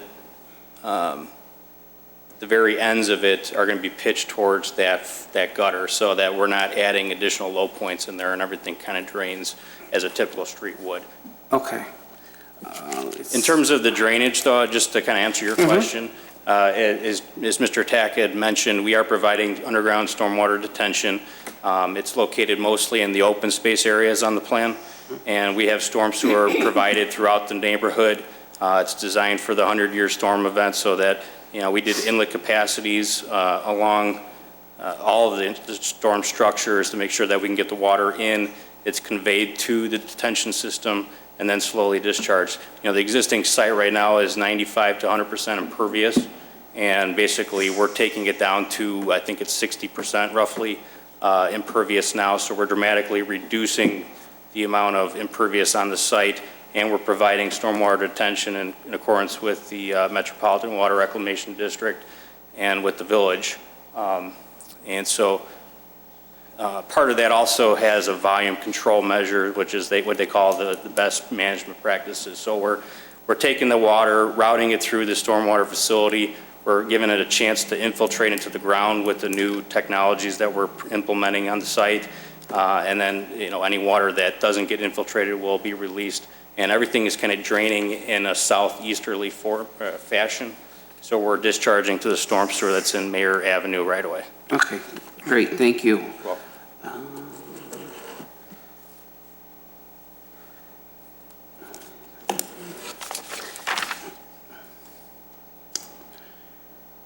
I guess the garages still are a little bit weird to me. I do appreciate that you did come up with the drawings of the cars in the garage. That was kind of interesting.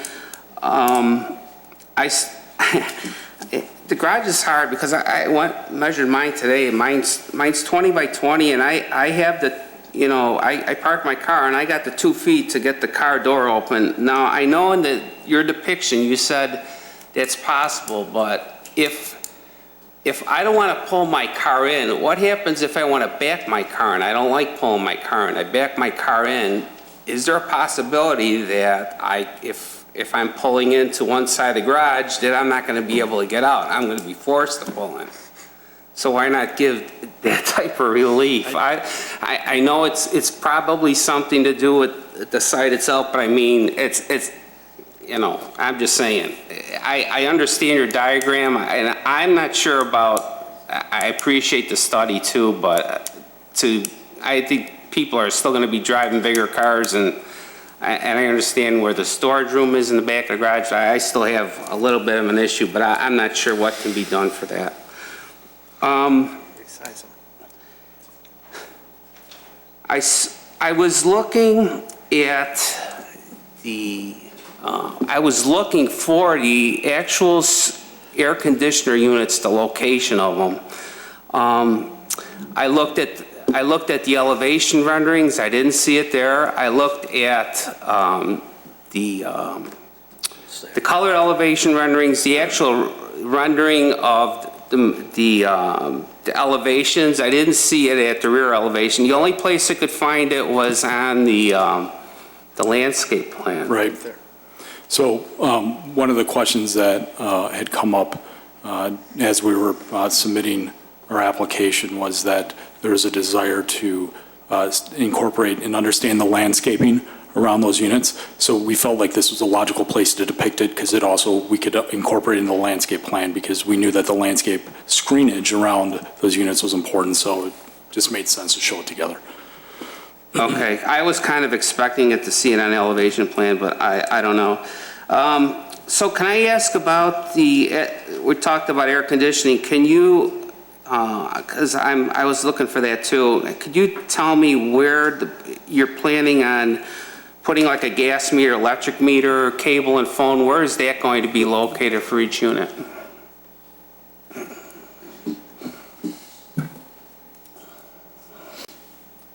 We are still working with ComEd and NICOR to determine the locations. At present, we're planning on banking the gas meters on the ends of the units. So in the vicinity on this drawing of unit number 1, where the trees are, they'd be covered by the landscaping on the side. There'd be 2 or 3 meters there, depending on how many units are in the building. And then on the other side of the building, there would be 2 or 3 meters, again, depending on the configuration. That's for the gas. The comment meters are going to be individually metered to each unit, and they'll probably be in the vicinity of the air conditioner. But that's still, we're still working with ComEd on the design. So at this point, it's a little hard to say exactly, like, I can't point to an exact spot, but it should be in the vicinity of the air conditioner.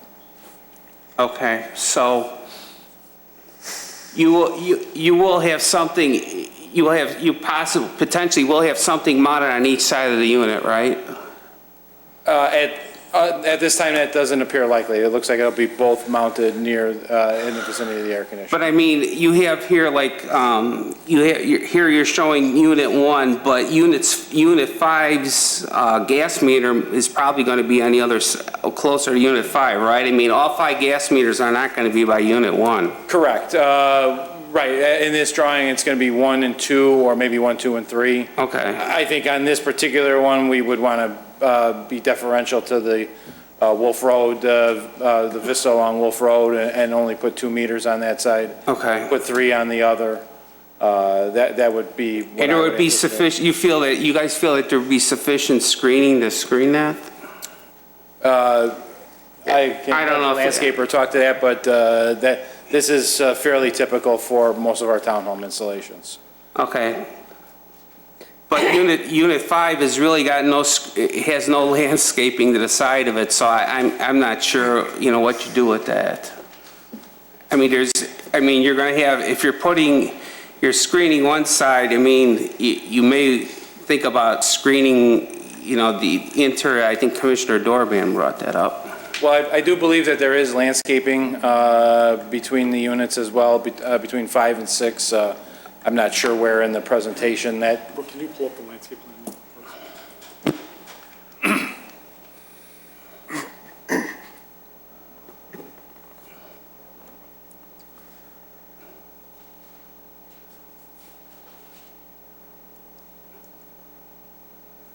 Let's say okay. Yep. So you can see there's bushes and perennials that'll be planted along the sides of the units. Good. So we have the location of the utilities down. The east and west elevations. We asked for color renderings, but my question here is that I don't see any color renderings of the sides of the unit. I know you provided, detailed drawings, but then those drawings, and this is kind of getting picky, but it's like the drawings don't have indications like what material's on there, but if there was at least a color rendering of the sides, we could make sure, oh yeah, well, yeah, of course, that's going to carry around, but just to see something, just to say, okay, Sure. here's the color rendering of the side, this is what it looks like. Yeah, so we tried to give a perspective on that rear elevation to show what the dormer would look like in the brick pattern. Okay. I think Brooke is scrolling to it right now, so you can see in this end unit. All right. So this would be the dormer that would be facing Wolf Road. This is the brick course that would be facing Wolf Road. And then, of course, we looked at the landscaping plan already to see the landscaping along Wolf Road. So this is what, this would be the typical elevation that would be facing Wolf Road. Well, just having that there brings up another question. What about venting for like washer and dryer? Where are those vents? And like a vent for a stove, is that depicted on here anywhere? Yeah. Bruce, can you address that, venting? Unfortunately, I'm not really able to speak to that. So that and the water spigots we'll have to identify. I'll take a look at the architectural drawings. I think we provided, it may not be in here, but I think we provided full construction drawings, CD drawings. I'll have to look, but we'll find the answer to that question, Commissioner Powers. Okay. If I could jump in real quick, I texted one of my colleagues that knows more about the architectural than I do, and he indicated that on these units, there'll be one spigot in the garage and one spigot in the rear for each unit. So there'll be one near the, adjacent to the patio door, somewhere right off the patio door, and then there'll be one inside the garage, you know, if you want to go wash your car out on the driveway or something like that. So can we get an answer on the venting too for Commissioner Powers? Okay.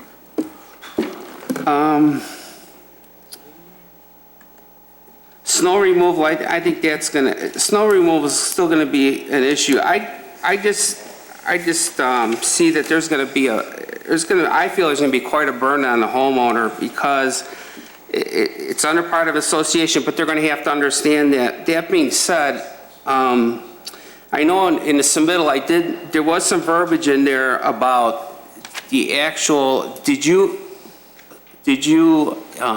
supply the actual homeowner association statement and what they're going to be responsible for as part of the submission? Because I think before it goes to the board, I think the board would actually like to see that. The actual HOA fee? Yeah. Yeah, well, some of that is dependent on how much we're going to ask the HOA to do.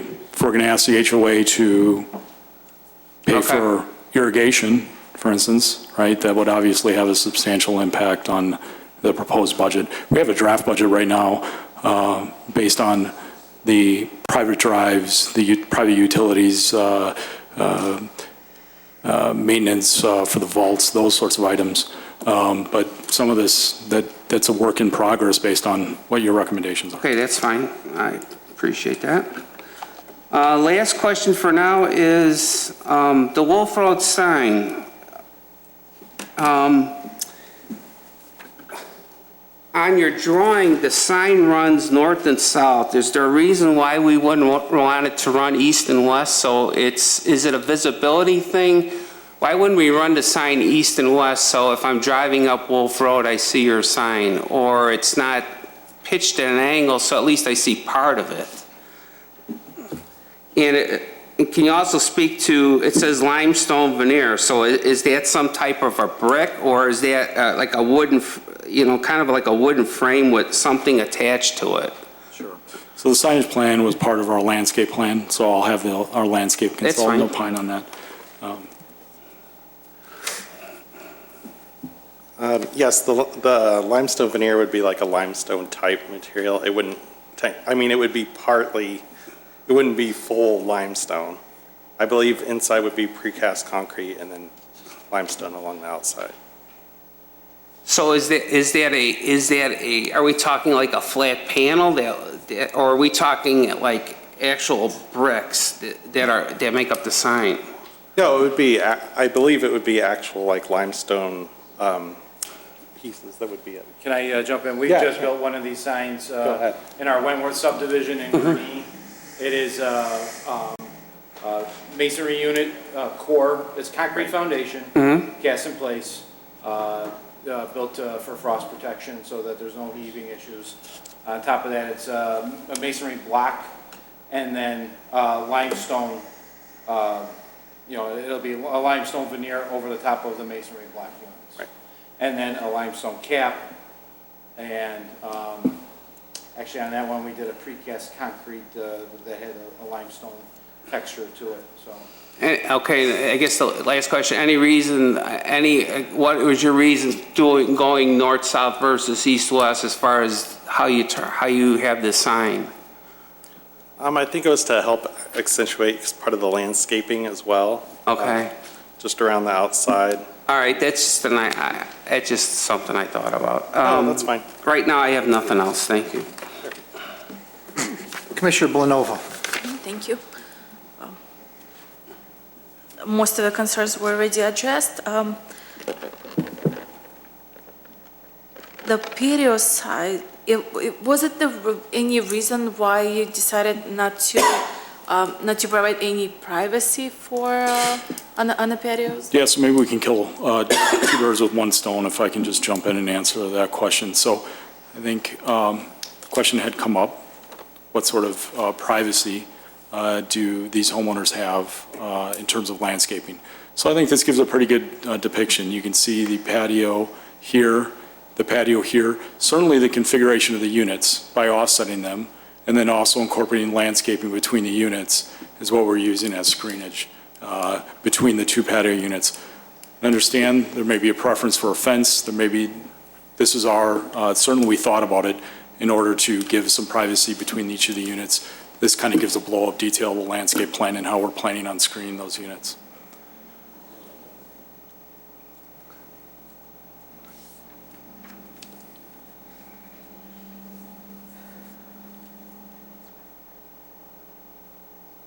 And there is no way to extend the concrete, so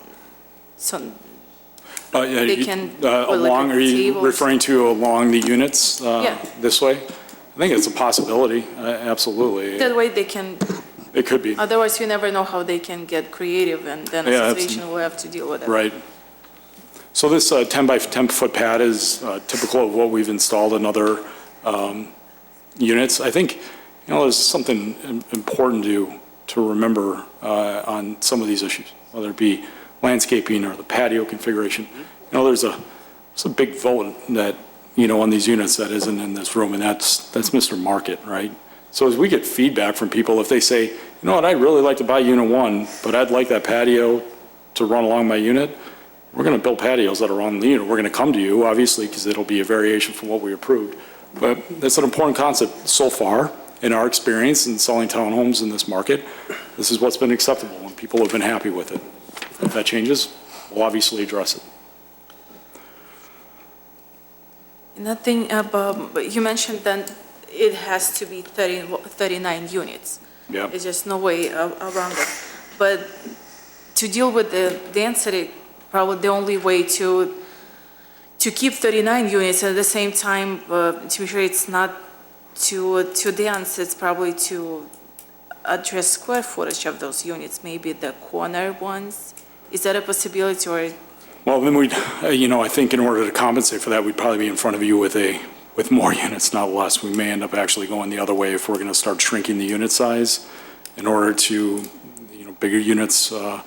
Probably if we decrease the size of the units, the density on this site would be larger. Well, there were a lot of things that I had hoped would happen on this site in order to get the unit count down. I had really hoped that we were going to be able to use that detention behind the property so we didn't have to pay to put underground vaults. Didn't happen. So in order to meet the stormwater requirements, which we have to do, that was a solution, right? We could have made a TIF application. My preference would be to do this and get it in fall. If we need to reduce the units lower than what it is, that's where we're going. So our preference would be to do this on a standalone basis. This is sort of my break point. I don't have any other questions, thank you. Commissioner Creech. Thank you. Thank you, Mr. Chairman. I also had originally concerns about the garages, but after you made your presentation, I seem to be okay with it. These are actually entry-level townhomes, correct? No, I mean, these are going to be selling for an upper-end price point. But like I said, we've sold these in other locations. I don't know of a townhome, to be honest with you, that has a 20-foot wide entry. Now, I'm not saying they haven't been built. I'm not saying that they don't exist. I'm saying in my experience and looking at townhomes all around Chicagoland, and this is what I do for a living, I haven't seen a 20-foot garage, including the units that I told you that we've sold extensively, that the market has accepted. It certainly doesn't have a 20-foot wide garage. You can understand the preference for it. But then if we were going to extend the size of the garage, then the units are just going to get bigger. And right now, we're really pushing the upper end of the square footage I think the market's going to accept as a townhome, because think about it, 2,400 square feet, that's almost like a single-family home, right? You're not, to expand the size of the garage, you're going to expand the size of the units. And then people are going to be shopping you against a single-family home, and really what's the differentiation at that point? So there are limitations, and this is one of them.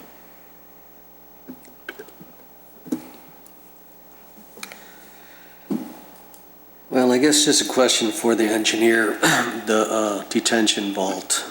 At what rate is this detention vault being built at?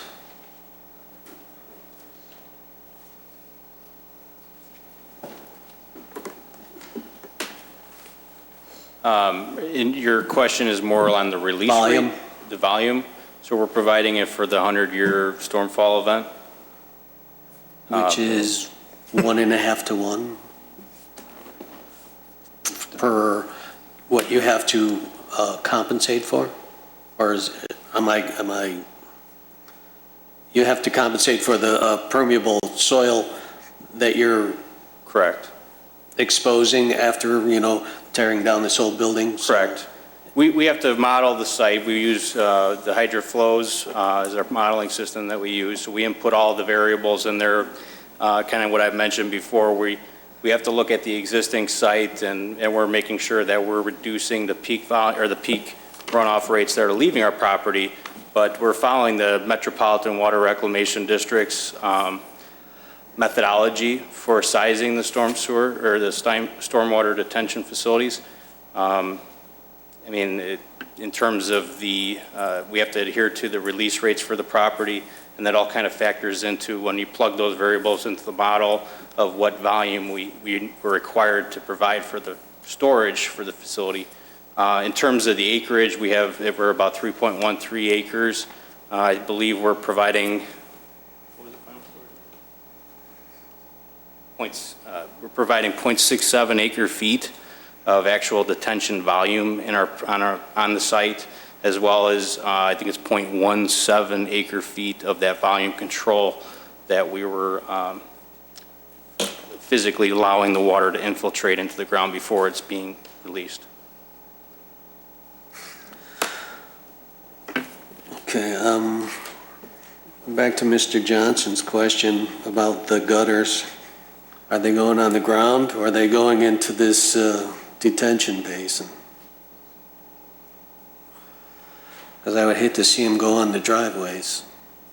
At present, they're designed to the village code, which allows them to release Okay, onto so the ground. What is our village code? And That's not a code. We don't have a code that says it goes on the driveway.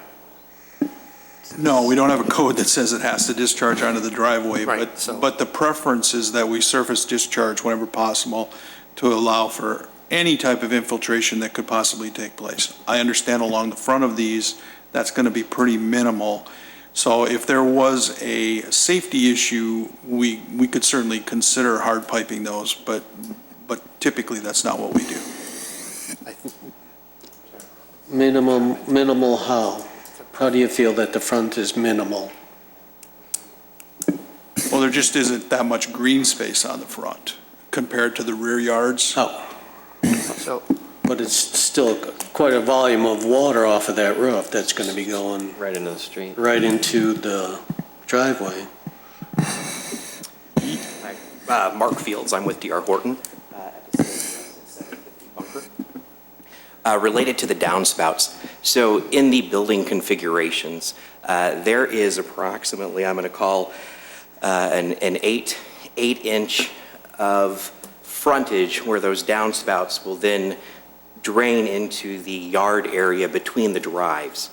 And so it's a little bit hard to see in this, but for example, in this area, the downspout would come down the front elevation of that building, and it would then effectively, the water would then drain overland through the green areas as well as the drives, again, depending on the rate of that fall.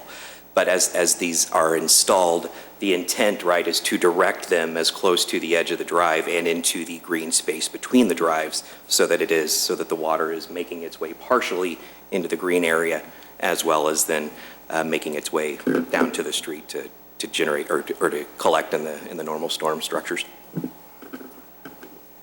So you're gonna put like an extension on the end of the downspout, like 6 feet, so that it goes into the bushes? It actually. Because it seems like a pretty small area there. Yeah, and it And then is. on the other side, I guess you can just direct it outward, but Yeah, not so- on the other ones. I can't see where it wouldn't be affecting the driveways. You have, and you also have valleys on So both sides of these. I don't see why So those there's a lot couldn't of be, water. I don't see why the front couldn't be hard piped. Brooke? Do you have the ability to go to this image? It's in the packet, but I do not. You do not, okay. Don't worry about it. You know, to address your concerns about hard piping, we've talked about it. We can continue to look into it. Well, it's, I think, and I'll take a poll, but we'll take a poll and we'll see what the consensus is. And looking into it is not, I mean, that's, if it comes out to be our desire to do that, then you're gonna have to take a real hard look at it, okay? That's what we're saying.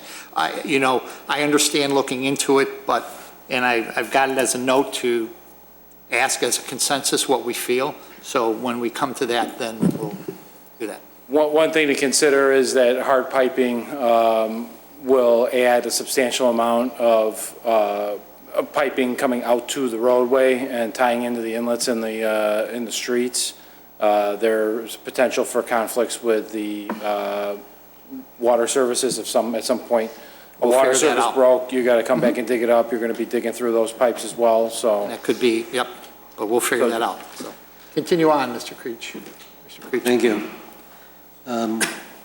I also am a little concerned with the buffering around the air conditioning units. I certainly would like to see some kind of a barrier for privacy as well, and I think that would help with the sound.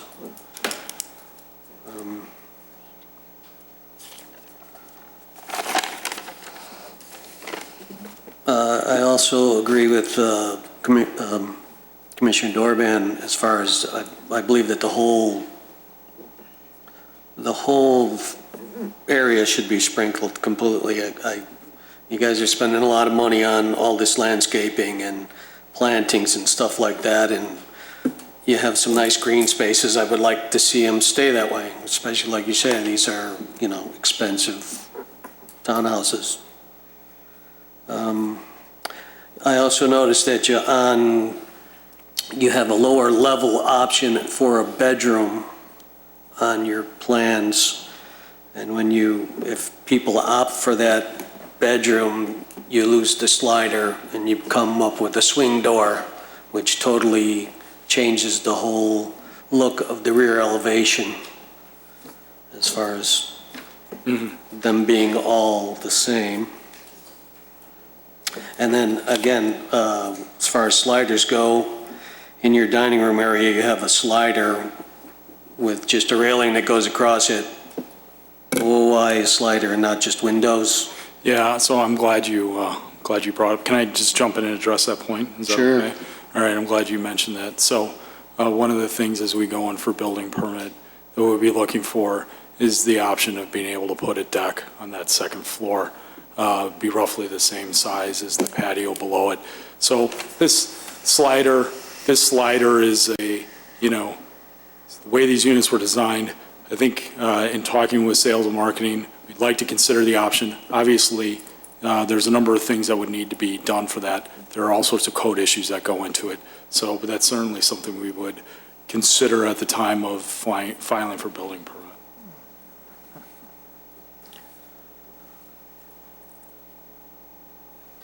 So you're giving them the option of having a deck, so then I guess they could look a little different. There might be just two on the back of this one, or there might be four, or maybe only one, and. Right, so normally. And then maybe only one door and not, 5 sliders. Yeah, so that's a great point as well, right? So these are 5-unit buildings.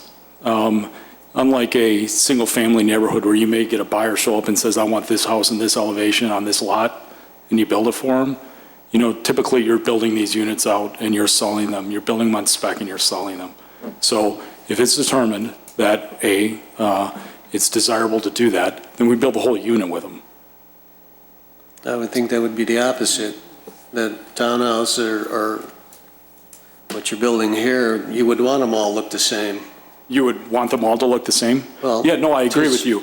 I agree with you. So when we build a 5-unit building, we're not waiting until we have 5 individual buyers who's picking out a spec package. We're building a 5-unit building. We're building it to a spec package. If we determine we want to put porches off the back, we would put porches on all the units off the back.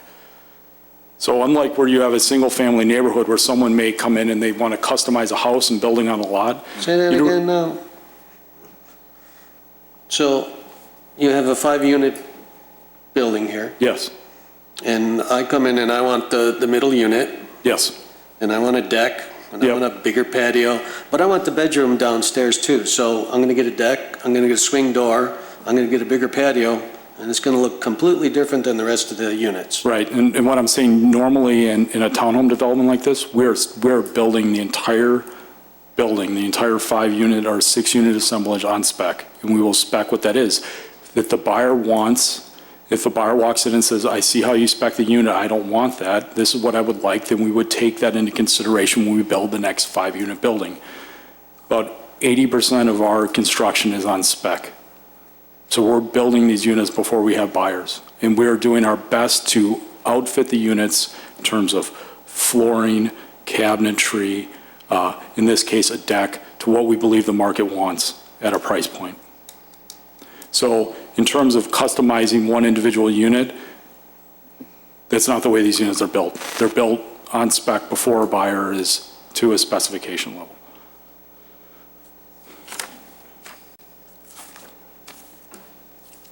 So if that's what I wanted, then all 5 of those would be like the way I want it? Because No, that's what I you mean, just said. So what I would do is, so the process is, so I determine, so sales and marketing determines what is the market looking for?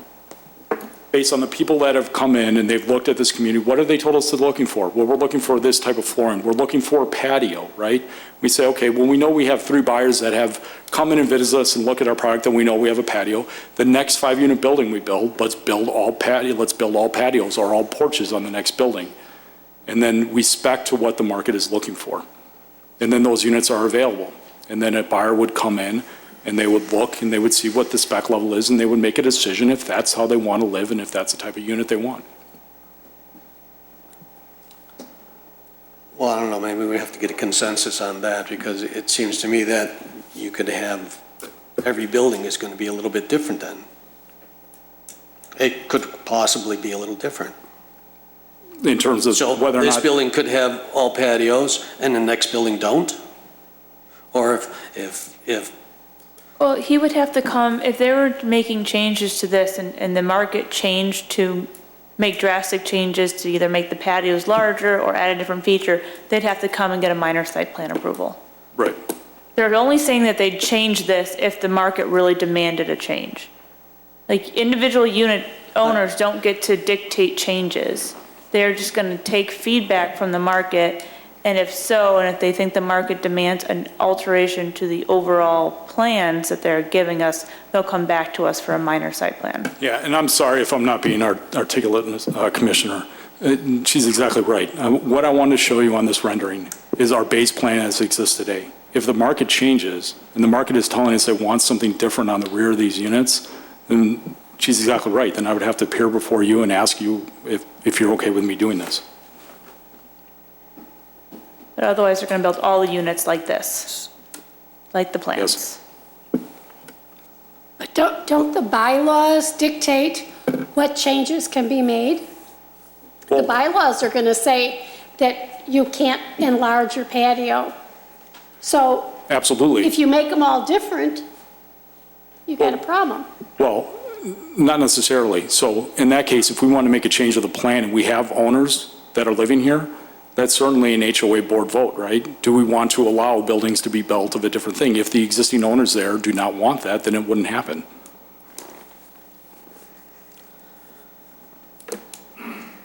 Yeah, This because is, bylaws can be amended as well.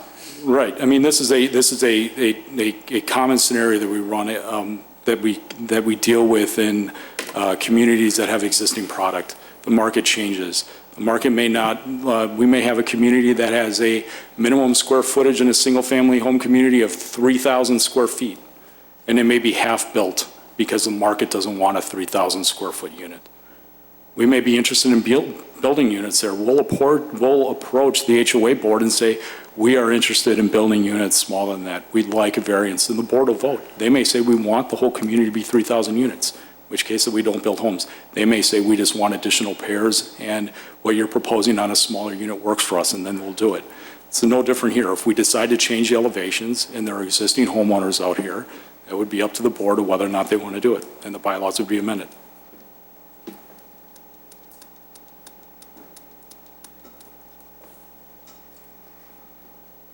Well, I still would like to have a consensus on if in the middle of this, they decide to put patios. But they can't. They all need to have patios on because but they there has to can't. be some conformity in these townhouses. The Commissioner, they're saying that they're not. They're all going to be conform. One unit in any of these is not going to be different.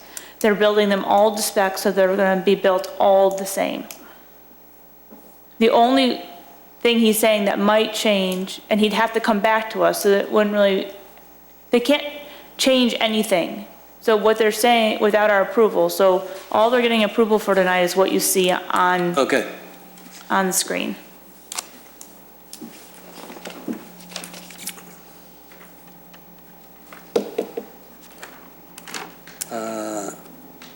I certainly would like to see the walking path or the sidewalk on Mayor Avenue. I'm not sure, and that's a great observation, because I'm not sure exactly what, and I guess I'd like to know that too, right? How, and I don't know, maybe Brooke, you can speak to this. You know, we've left it open for the option of that walkway being built. And we kind of left it up to the discretion of the village when they want it. I'm not sure exactly the process that goes through for that to be determined, if and when that's. I don't think staff has made a determination as to how it would be maintained, and that's our concern right now.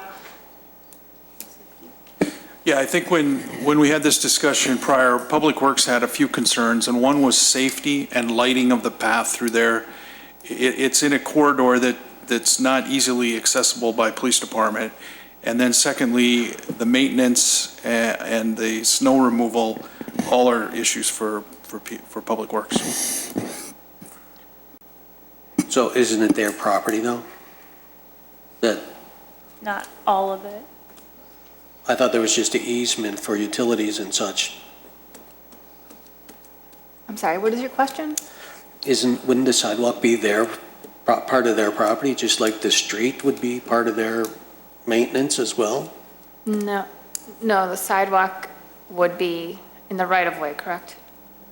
Well, my understanding is that this property, the entire 30 feet, I think it is being conveyed to them. Right, but the sidewalk on Wolf Road, Well, I think. No, he's talking about We're talking about the unimproved Mayor but- Axe roadway. Right. I So- understand. Okay. So the initial. I think we're talking about two. No, we are. So the initial conversation that we had when we showed our initial site plan, it included a pathway of connectivity. And when that site plan was circulated around among staff, there was conflicting views on whether or not that pathway was necessary or not. There was, I think, certain opinions that there was appropriate connectivity down on Strong Street, and that a path wasn't needed. And so without clear direction from the village on whether we wanted a path or not, we said, we'll leave enough room for a path to be built there in the future if and when the village so desires it, right? But I'm not going to install a path if you guys don't want it. And I haven't gotten clear direction on it. I mean, I could build a path. I understand. Yeah. I would like to see the sidewalk myself personally, but. Just to clarify, right now, we're talking about the area where the pointer is. And if that sidewalk was installed now, it would still just dead end at this point. Whose land is in between there and Mayor? That's Boston Fish Market's land. Okay. And has anyone discussed with them that? Yeah, that's a good point. So we had conversations regarding the stormwater detention pond in between the two properties. And they And wouldn't my do it? hope was that I didn't have to do underground vaults because they're really expensive. So part of the conversation was that walkway that would go to the south, if we were going to improve that pond, then we would just continue that walkway over as part of the improvements. So, you know, what we were proposing was, you know, re-engineering that pond, digging it out, and doing those improvements on the south as well, and just continuing what we were planning to do south of our property over to the east. Fortunately, that didn't come to fruition, so. Where's the pond in this picture? Well, it's actually, right now, I think it's Right actually a outside. depression. It's right here. Okay. It was originally designed to be a stormwater detention pond. There is a depression there. I think it does catch water right now. The plan was, at least our proposal was, to go in there and to improve that area with a stormwater pond to serve the needs of not only us, but Boston Fish Market for the future. So we were going to oversize it and make sure it had stormwater for future expansion on that property. We just, Are they using it, or what was their? it's there right now. I don't think they've got any plans for it. Okay. I don't know. I mean, they just said no, like they didn't explain to you why? We made several offers Okay. to do it, all of which the burden of improvement and the cost of the improvement was solely on us. Okay. Just to clarify, their property wraps around the back of the car wash? To the south here, it extends, their property extends over here, yes. But only as far as the To the Meyer Road? Yep, right. Okay, I mean, I don't want to speak about where their property ends, but it's my understanding, looking at the survey, that their property ends here. In the basin, the existing basin that is there runs behind the back of that parking lot here. And like I said, it's really just a depression. It's I would say it's maybe 3 or 4 feet step down off the end of their parking lot. Commissioner Creech, you're still up. Well, back to the sidewalk. Yeah. We have a lot of sidewalks in town that just dead end to nothing. The one at Millbrook right to the north of you just dead ends to nothing. We have to start somewhere in this village to start connecting a little more of these sidewalks for people traffic. That sidewalk would be able to appropriate some of the people on Third Street at least at this point, but just saying. Thank you, Mr. Chairman. That's all I have. Commissioner Kalis. Okay. It's too bad they wouldn't let you use that land, but, yeah, I'm, not to beat a dead horse, but the garage, so for the purpose of the strategy behind this whole plan, does it hinge upon the 2-car garage? Because you said that these homes are larger, so it's a more deluxe model. Is it, if you went to a 1-car garage, it wouldn't pencil out? Like, is that the deal? Well, the village's code requires 2 garage parking spots, 2 parking spots in the driveway, and then 0.4 guest parking stalls per unit. Okay, because I'm just thinking about, yeah. And some of our thought, about this too, about the garages, in looking at the demographic information for Wheeling and Cook County, and I think this may be surprising to some of you, 41% of the homes in Wheeling and Cook County have 1 car. Just a 1-car, not a 1-car garage, yeah, okay. I wouldn't go there. I mean, a lot of those 1-car garages were built in the 50s and the 60s, and we all know that. Yeah. So the 2-car garage has been in place for a long time, Yeah. so I probably wouldn't go there. Yeah, Mr. Chairman, I'm not asking relief off the garage. I'm not asking it to do 1 car. yeah. I'm just talking about the average homeowner understood. car ownership. I'm just thinking of the interesting position here, because the garage is seemingly too small according to some of the commissioners, but the home is bigger than normal, so that's interesting. So if you were to try to fix the density problem, could you make the units smaller? No, because the garage can't get small. So it's an interesting position. So just to make a point here, is that the commission here is I don't know how to put this, but the village is ours, our village, and what we want in the village, okay? Irrespective of, and I understand the petitioner and what they want to have, because to maximize their profits. Sure.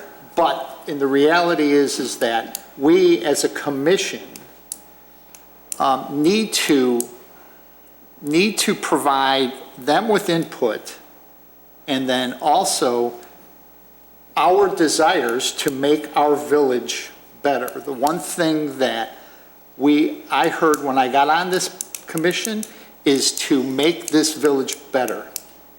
And if we feel that this isn't making our village better because of what they're providing, then we need to tell them that. Right. And not just say, okay, we understand because you need to make this point.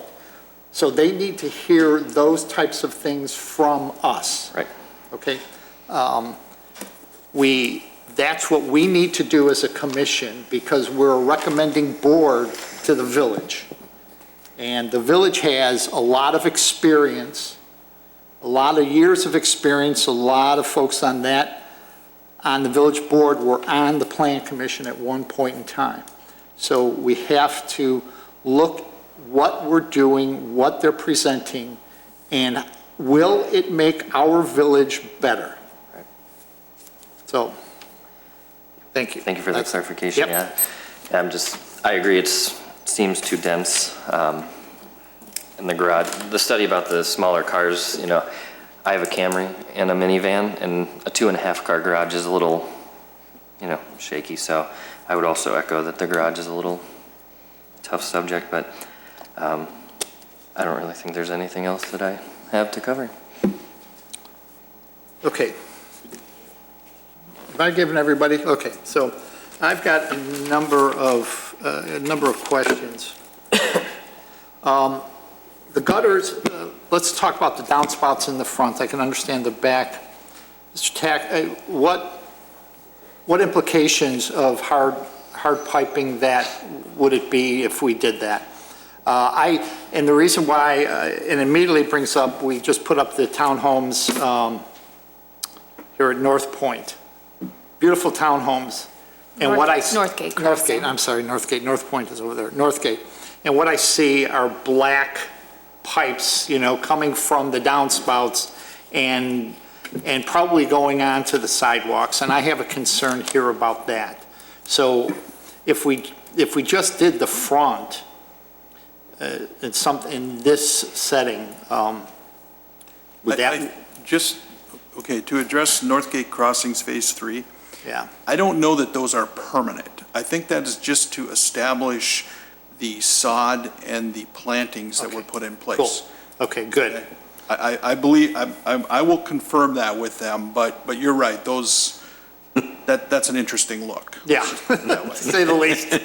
I think in the case here where they don't have the significant grade change, like on Northgate Crossings Phase 3, that those are downtown Chicago type steps into the unit, very steep grades coming off of the structures.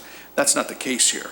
This is relatively flat in this development. So the discharging into this green space, now yes, if the discharge is onto the pavement, that's a completely separate issue. But I believe all of the downspouts are going to be directed into the green space. And I think that should work fine. And it will also help with the watering of the plants there on a regular basis. As much water as and I'm shocked at the amount of water that comes off of roofs. I have a rain barrel, a 55-gallon rain barrel, and a small rain will fill that in no time at all. So watering a small space, to me, I just see it overflowing onto the driveway, and on those coolish nights where it could freeze, we have issues. I mean, I know what you're saying, but I'm agreeing. I think we need to have those buried in the front only. And they need to be displayed on a elevation to where they're at. And I'm going to do a consensus on that. Yeah, I've got all my list here, so, yeah, so that's one of them. So then, working through my list here, are these private roads? The two roads are private roads? Yes, private roads. Okay, so the roads are they to the, and I'm not, I'm the last person to ask about, dimensions, but do these comply to our standard public street size? So I've seen cases where we've ended up having to take over public, private streets and then had to go and plow them and do all those things. What is the width of those, and are they in compliance to what we would normally expect in a public road? Can you tell me? Where do I go to that?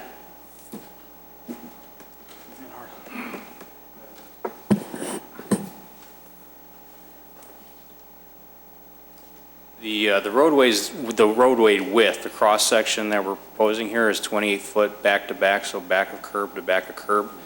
The standard roadway for the municipality is 30 foot back-to-back. The cross-section, though, the actual asphalt that we are providing is identical to the village.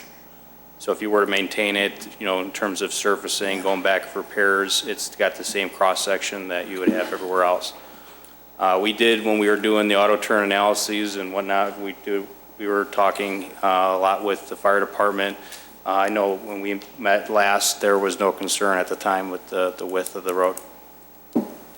And then just one comment, just to kind of go back to your comment about the downspouts. Again, I know the village has their preference, but here we fall under the jurisdiction of the Metropolitan Water Reclamation District again. And one of the things that they are promoting right now is to make sure that the downspouts are discharging to grade to kind of, again, give it stormwater the ability to infiltrate and to reduce the amount of impervious area that's going directly to the storm sewer systems and then downstream. So if that's the case, I'd like to see more analysis on that, because I just know how houses are, and it doesn't sit well with me, and I'll again take a poll there. So just for clarity on, and I may have misunderstood you, with all these different bricks and everything, you're building each unit, each section, 5 units or 4 units or whatever they are, all at once, and you decide what bricks are going where, correct? The buyer doesn't have any choice on any bricks or anything. No, right. Okay. It's important for the continuity of the community. Great, okay, cool. I must have just misunderstood what you were saying when I heard that, and that's fine. I'm good with that. And just Commissioner Powers' comment earlier, the brick, it's a windowsill material. It's an accent material that goes on it, on the homes. Thanks. So then, I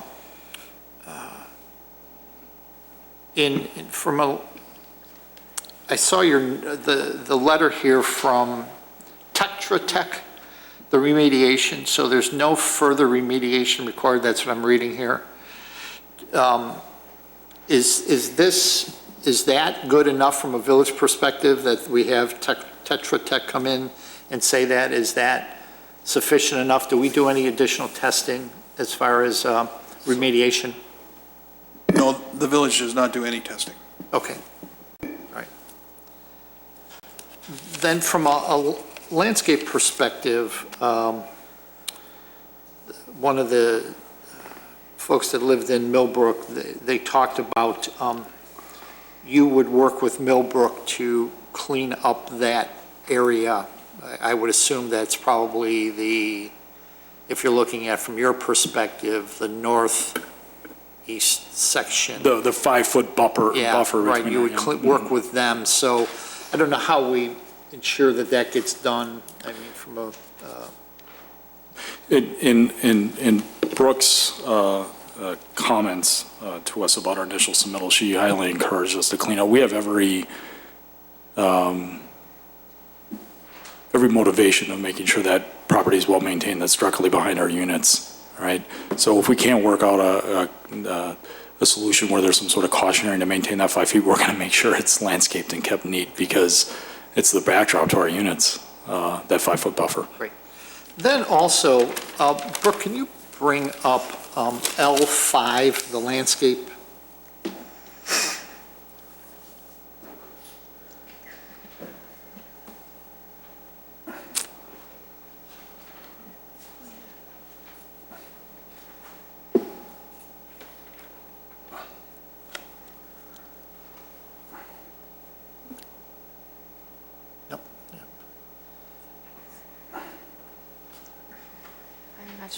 Keep going, you don't have L5? You want the blow up of L5? Yeah, the blow up of L5.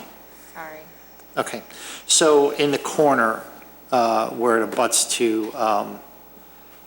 where, what is that, 39? Is that, yeah, that's 39. So that goes up to 3rd Street there. It looks like, let me just bring it up here again.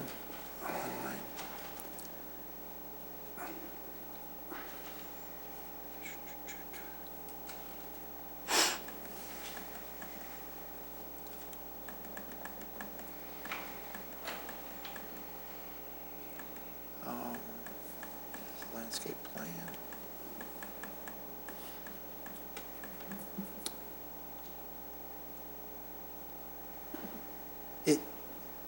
It looks like there's not enough. I would like to see that corner beefed up with landscaping. And I'll actually ask about that too. Oh yeah, I do have it here. In looking at this, it looks like, is that one tree there existing? And granted, I know this is a vast improvement over what's there now. While I'm getting that answer, I just want to, on that property line, if I can make one observation. All the units that are proposed in that southern property line are further north than the existing Deerfield Moving and Storage building is right now. The Deerfield Moving and Storage building is a 0 lot line setback. It's right on the Mayor right away. So all these units are further pushed off. In terms of that specific tree, is this one existing? This is the one he's referring to. So I believe you're talking about the one to below and to the left of 39, correct? Yes. Okay, that is a proposed tree. That's a new tree that would be planted there. Are there, I think one of the questions might be, are there additional existing trees there that are not shown on the plan? Or are these just all the new trees? Right. Yep. So on that south property line, we are planning on planting 10 new trees on that south property line. There are 3 trees that, for utility issues or whatever, conflict with the plan that would be removed. The rest of the trees are staying, and we're taking 3 out. We're putting 10 new trees in on that south property line. Okay, so that could be sufficient. Okay, and as long as they meet our caliper size, that could be good. Okay. Yeah. So now to, sure I've got everything. So you actually, could you give us a synopsis? You did a demographic snapshot, and then also you did a market study. Can you give us just a synopsis? I mean, you put a lot of effort into that. Absolutely. Mr. Fields from our office will be addressing that question, Mr. Chairman. Hi, good evening again. Mark Fields.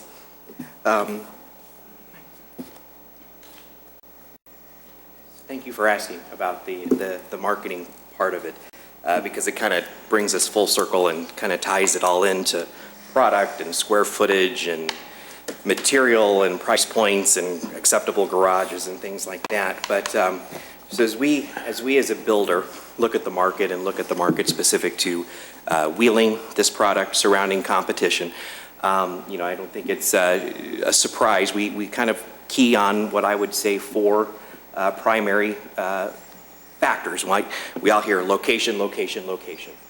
And so from a location perspective, right, the benefits of this site, walkability, walkability, walkability, right? I can get to restaurants and shopping and town centers, And so really that, from a marketing perspective, right, that's what we're promoting, right? A living environment where you're maybe not necessarily in the heart of a downtown area, but you're so close to so many benefits.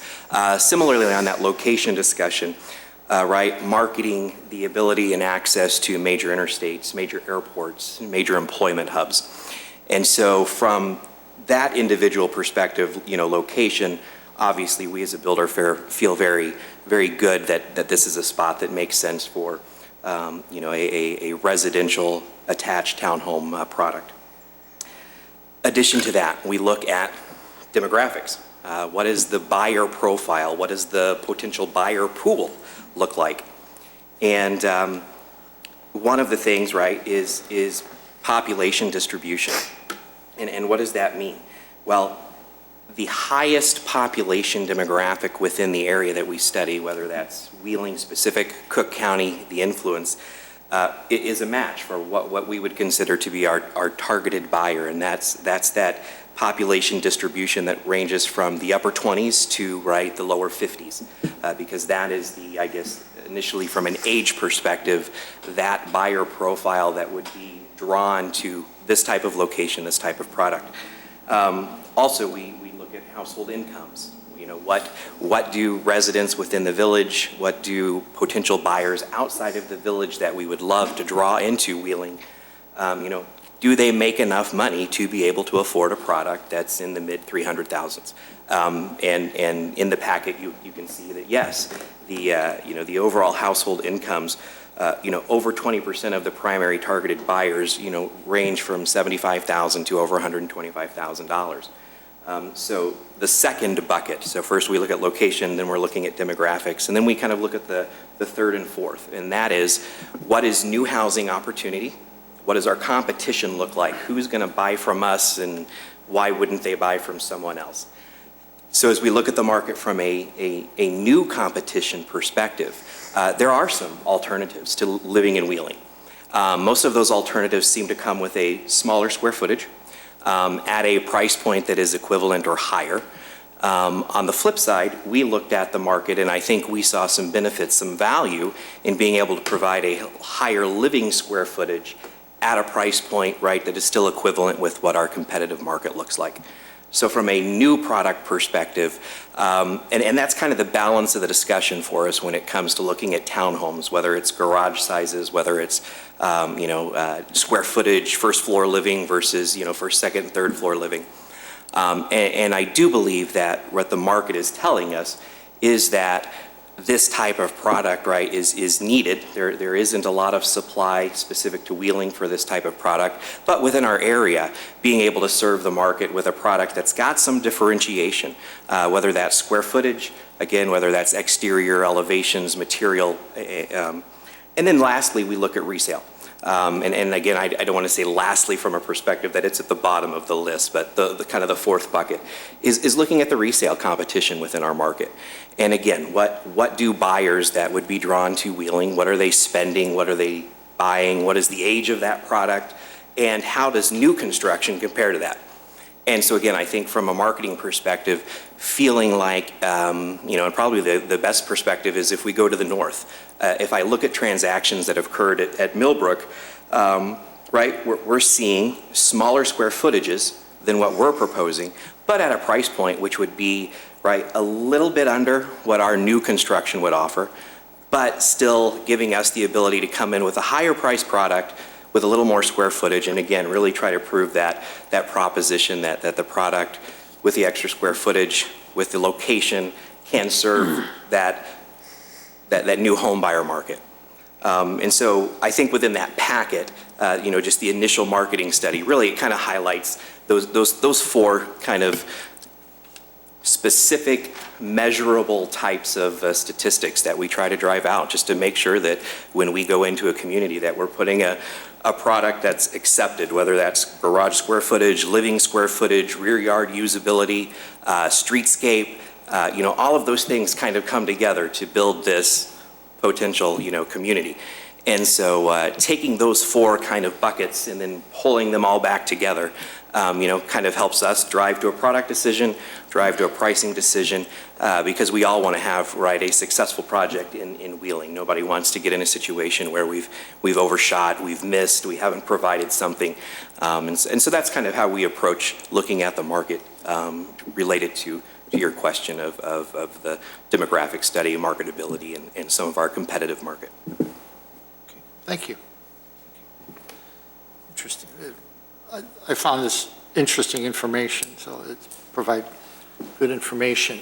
And then the parking study, the last, if I can find it. I had a new iPad, it would work faster. So I understand that correctly, just want to make sure. Where's that? No, that's not it.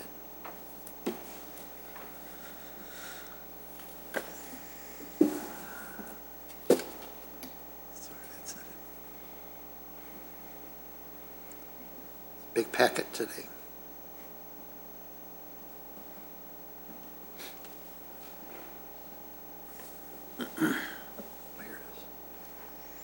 So, looking at this, I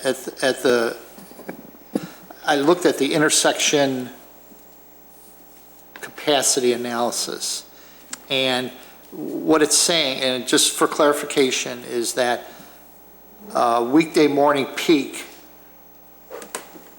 so you've got two rows there, existing traffic, total traffic. So the first row, existing traffic year 2017, the through traffic B, so that means it's minimal delays in traffic. Is that, I'm trying to understand this a little bit better, because this is really, we had heard about B's, C's, and D's and never got an explanation, so. The level of service chart indicates delays, and then those delays translate into letter grades. It's not supposed to be like school, but I like it kind of is, where A is the best, F is the worst. In the Chicago area, if I'm going to design a new street, I'm trying to design it at a C grade. In the Chicago area, if I'm just doing something that's acceptable, it's at a D grade, which maybe means that's why we got so much traffic around, because I can design towards a D. But the key thing about this is that, you know, the moving from a B grade to a C grade really is only within less than a second. We're right at that threshold in the morning right now of the B grade, and then just tipping it over just a little bit, because remember, the total traffic includes not only this project traffic, but growth from the CMAP projections for the year 2040, and it's still only tipping it barely into the C grade, which is still design. And this is also based on the existing configuration of Wolf Road without that IDOT planned center left turn lane. So you had the left turn lane and everything. If we added the left turn lane on here, it'd probably be better. Okay, thank you. All right, so then, Brooke, can you bring up the rear elevation? The color rendering is fine.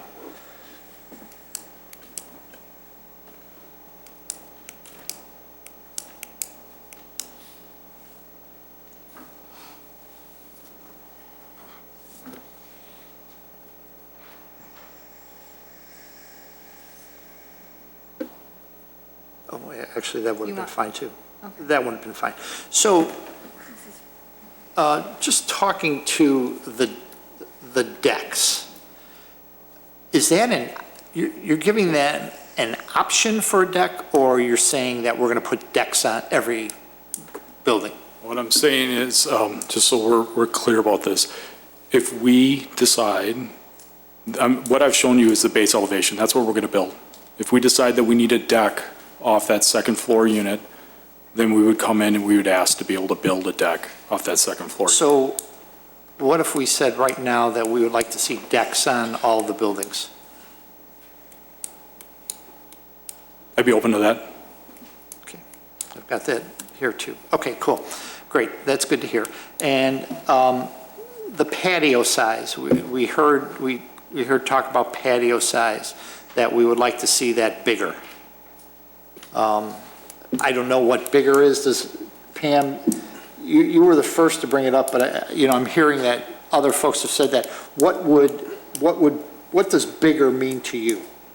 Well, if you go to okay, if you were to extend it to under the windows of each unit, And sacrifice the landscaping, right? At Pardon? some point, you'd have to you're going to be sacrificing landscaping too, right? And then you would then have to have a buffer. or just even a couple feet, Right. even a couple feet would be, So 12 by 10. because by the time you put in A a grill. barbecue and a couple of chairs and a table, Right. 10 by 10 is little. It is, yeah. So, I mean, even 10 by 14 would be better than 10 by 10. So then if you're also considering the deck that you just asked for as well, it won't be the same. Yeah, I don't but think it wouldn't decks have a tendency to be a little bit smaller all the time, so you'd probably use the patio, but that is a good point. And then you're talking about support going out on a deck. Mr. Chairman? Yeah. I kind of wanted the larger patios too. The concern I had was, I don't know how much wiggle room there is on the north property line. Everywhere else, you could probably do it, but, I don't know if a couple feet would probably be okay. I mean, I think they just need to be made a little bit bigger, but you could go, you can go a lot bigger. I'm just concerned on the north side, I don't know how you work that out, because the patio was butting up pretty close to the north property line. In relations to the patio request, I guess what I would propose, if it would be for consideration, if we move to add the rear deck on the second story as requested, what I would suggest is maybe looking at making the patio as a 10 by 10 standard, but allowing the buyer to choose an option to maybe upgrade that as a part of the approval request. I guess, is that something that, related to the north or south property line, I mean, that size or square footage would be dictated by ability? Is that a... Yeah, unfortunately, I think what that turns into is then, no, I will ask. I will ask, see if that's I'll do a poll on that one. So, but giving the option is, I don't know. To me, I sometimes think about my house, which, is pushing 50 years old, but they didn't put a basement in, just have a cement crawl, and probably back then, 50 years ago, probably would have been an additional $2,000. And if it wasn't an option, you're putting it in, it would have been fine. And my concern with doing it as an option is that it'll never happen, and then it's going to be too small, it's going to be cramped, it's going to be out in the grass, and it's just not going to look good. So, yeah. The location of the air conditioning unit again, was it I by just the want to double clarify, window? an aesthetic discussion versus A little bit of both. I just want to make sure, okay. A little bit of both, yeah, aesthetic and use. Yep. The air conditioner location again, was it by the double window in the landscaping bed itself? I can't remember anymore. It was. The other side. Oh, yeah. So it's by the double window, so it'd be hard to go wider. Right, I You could have to see go longer. going deeper, yeah. You'd have to go deeper, okay. All right, so, I would also point out that if you put a deck above it, then you're going to run into problems putting grills out there, right? If you have a deck above that patio? No, the code would allow that if you provide sprinkler protection over the patio, or I'm sorry, over both the patio and the deck, it does allow grills in that case. But that's that's another whole issue then.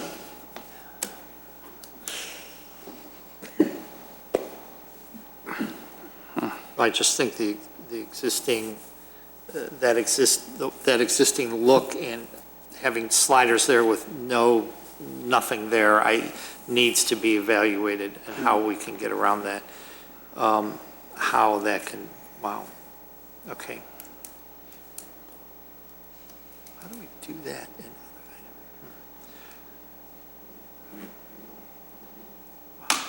So, that one just dumbfounded me, but I understand.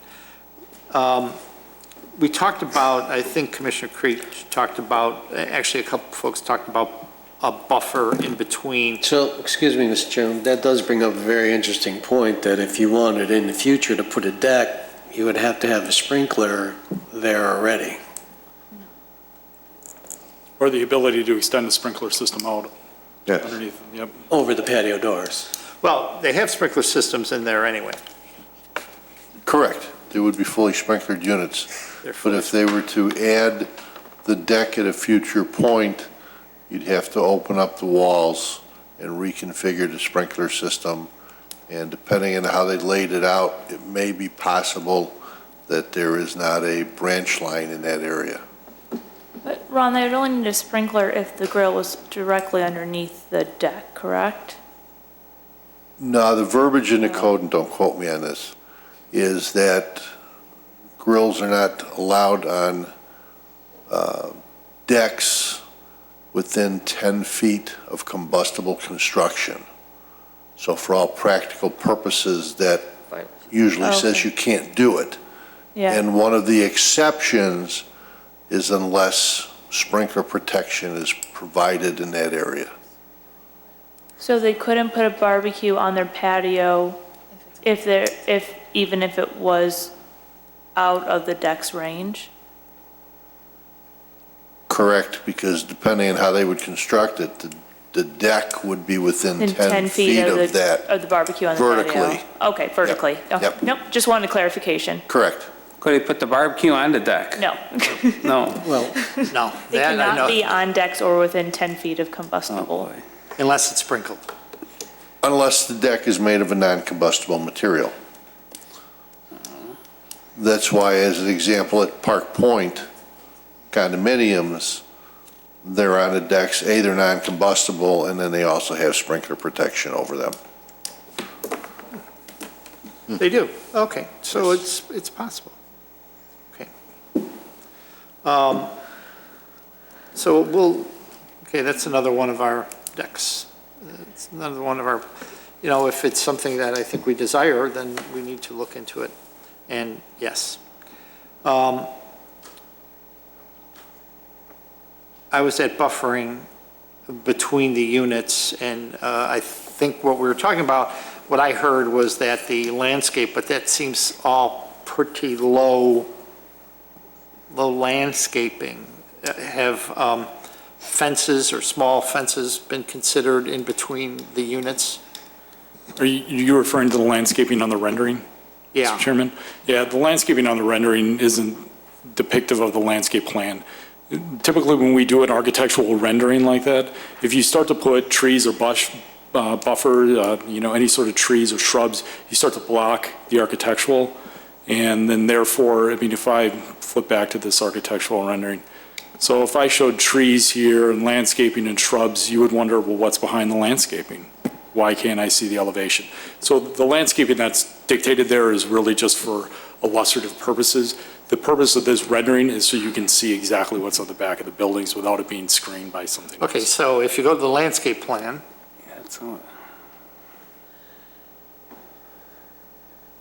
right there, so you've got whatever those are. I'd have to go find the, does anybody know what those are? He's gonna come up and tell you what they are. Yeah. Yeah, there's a mixture of a bunch of different types of plantings in that area. But mostly, Just tell us what, for instance, you've got, it looks like in units In this particular, and I would assume these are representative of what is on each unit. So if I'm going with number one there by the air conditioner, that's a hydrangea. The SORB.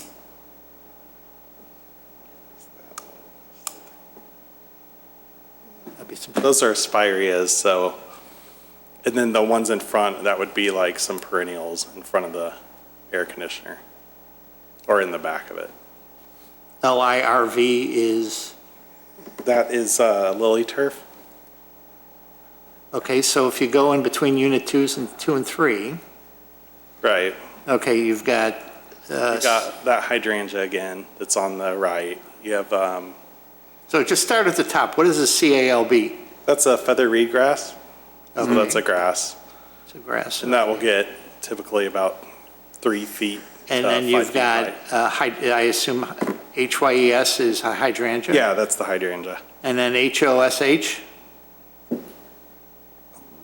What is that? Hostas? Those are the hostas, yeah. Okay, just want to make sure. No, that's fine. Yeah. And then those are more grasses. on So I the don't see 3 anything feet. I don't see anything that is tall.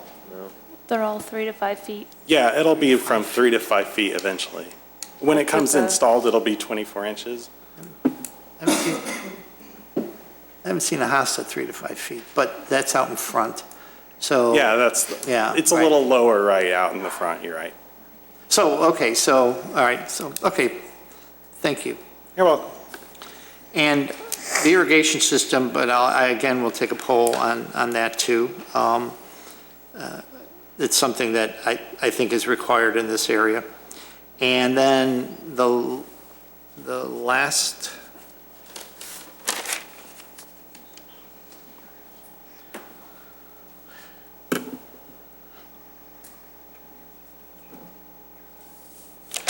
last thing I have is the width of the garage. I too feel that a 16 feet on the smaller units are the Auburns, right? Yes, sir. And then 17.2 on the Royal, is that right, 17.2? Right around Well, there. there's that bump out in the garage, so. Well, yeah, but Yeah. where basically the cars are. Here, and my concern is, and I know you depict the garbage cans, because I actually had that as a note, and it's nice that you made them yellow and green for recycling and regular garbage, that's good. But my concern is that those are eventually going to end up outside, in front of the garage, and we have that all the time. Unless, they might be able to get the smaller one, and that bump out just doesn't do it for me. I too have, standard in a house is a 20-foot width, and I have a 20-foot width garage, and we put 2 cars in there, and if you have anything on the side, you're being careful when you open the door if the other car is in there.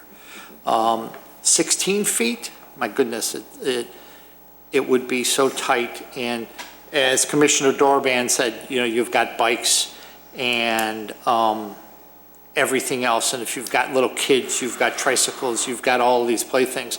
And I know what you said, Volvo is going with hybrid and non-electric.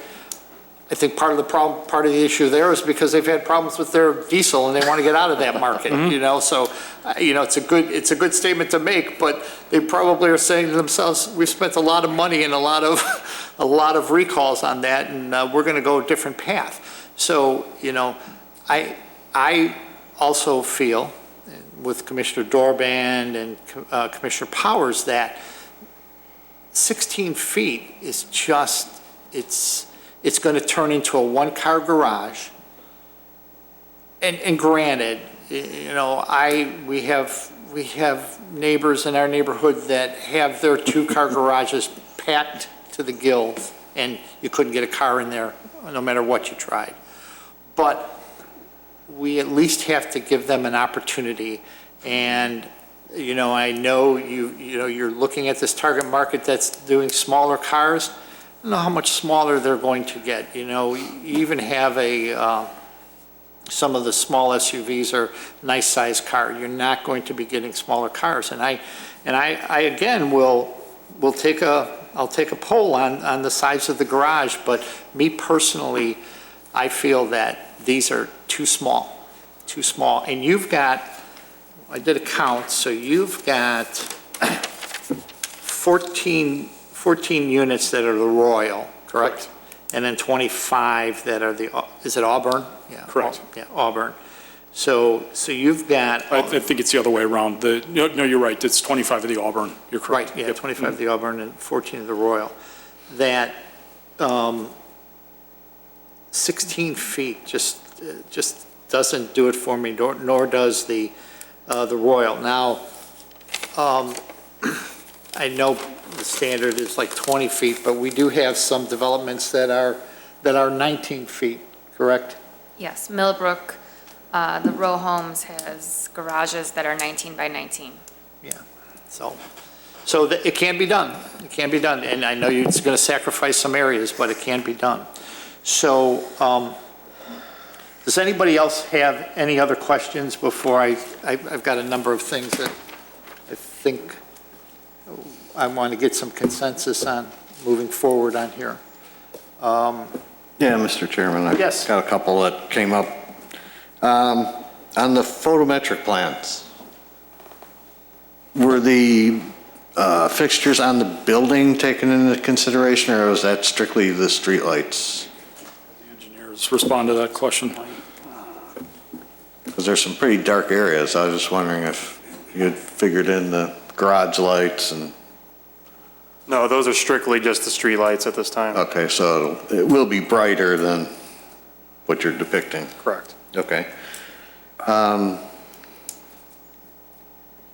Since these buildings are sprinklered, is there a common sprinkler room needed for each building, or is each one self-sufficient in this case?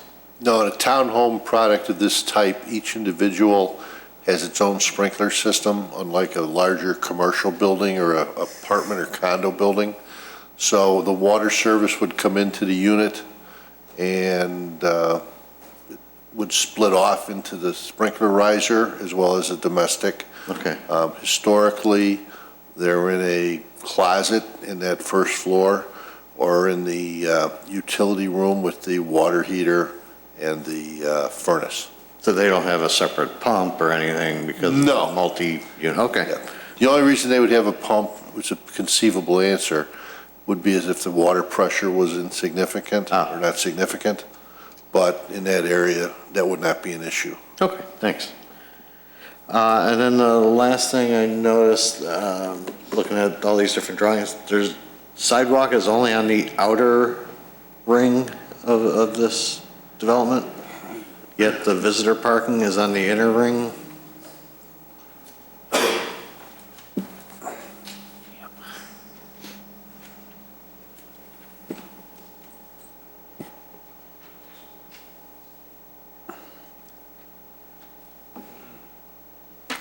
So you're correct, the site plan indicates sidewalks on the outer ring of the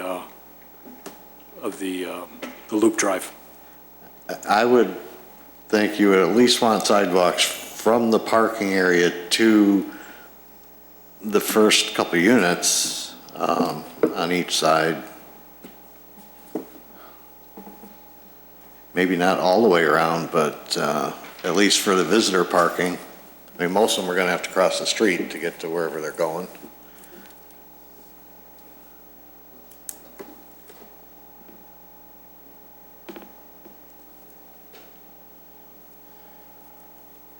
And that's it, Mr. Chairman.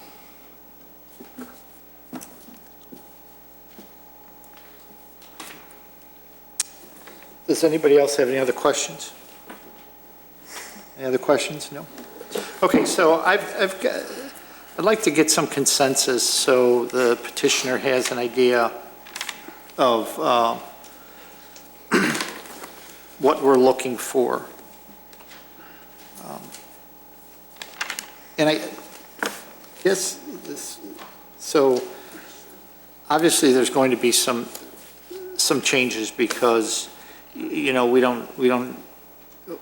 on the elevations, we need to know where the downspouts are at. We don't see that. We also would like to see side elevations also, which we don't. Were they- rendering. Yes. A color Yes. rendering, or You need color rendering? There is a color rendering of Of the the side. well, With it's- with the corner. yeah. I'll ask if that's sufficient. for Okay, what because there's side elevations already. Right, yeah, the side elevations are there. So, yeah, maybe that might be enough for that, okay. Renderings aren't required under the Right, code. yeah, you're right, and so that, okay. We just don't have, we have that corner color rendering. Something, I will ask, but personally, I think that's probably sufficient, okay. So, I have a couple of things here. One, and let me review them and see if I'm going down the right path here. I think we're looking for some consensus on bigger patios, irrigation system,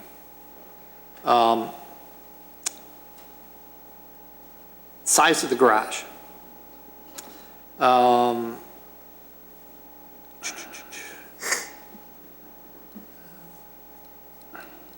Decks. Oh, that's bigger patios, decks. Commissioner Dorbrand brought up something about canopies above the mailbox. From a if it's raining out, I guess if it's raining out, probably won't go get your mail. But I think that would, aesthetically, that might look better, so I'll ask about that. And then the lighting fixtures, Commissioner Dorban, you mentioned that they would be difficult, and I saw some of the pictures. I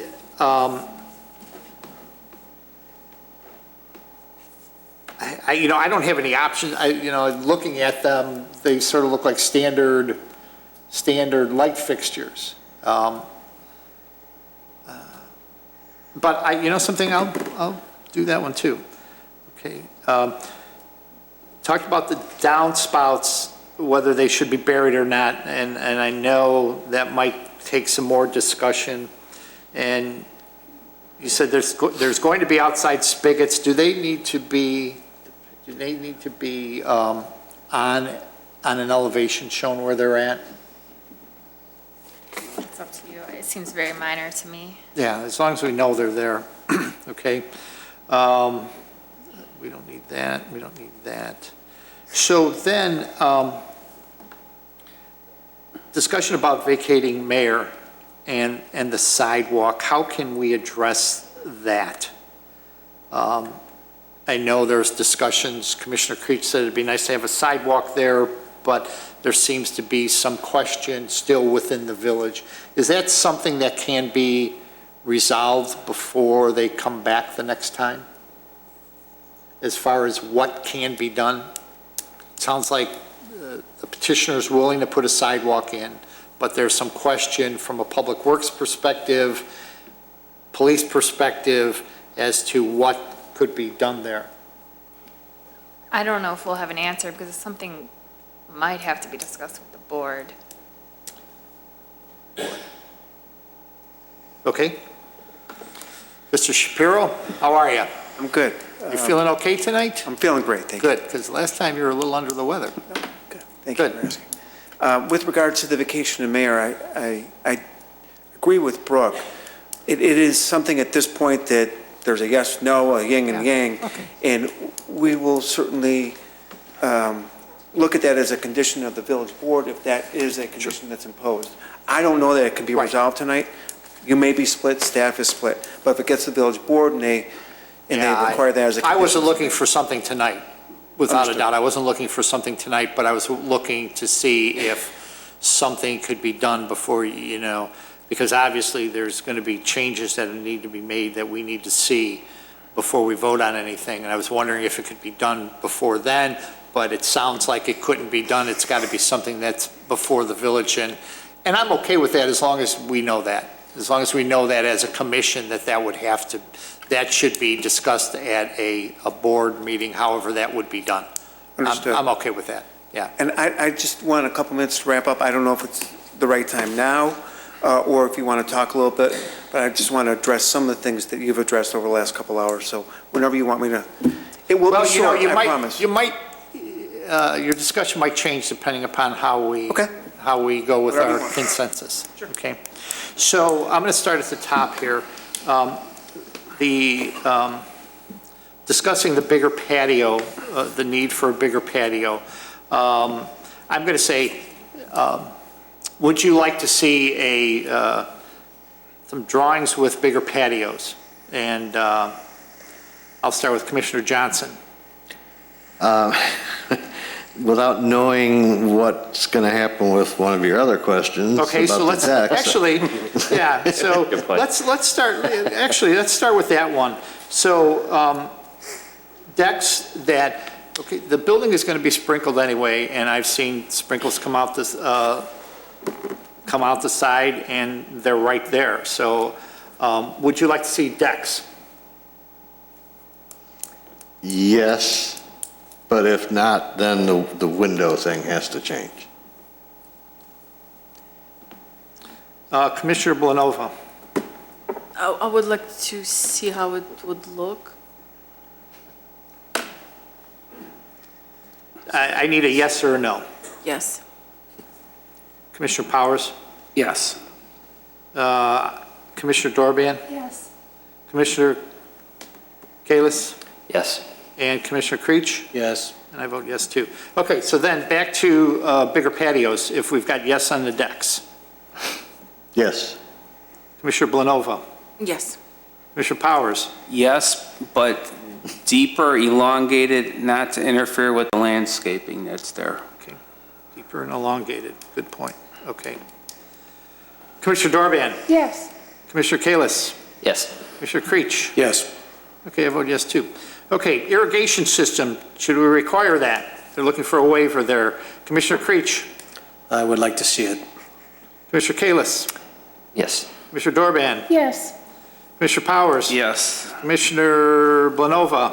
Yes. Commissioner Johnson? And yes. And I vote yes too. Okay. Let's go right to it. The size of the garage right now, they're 16 feet and 17 feet. Should those be expanded to, right now we've got one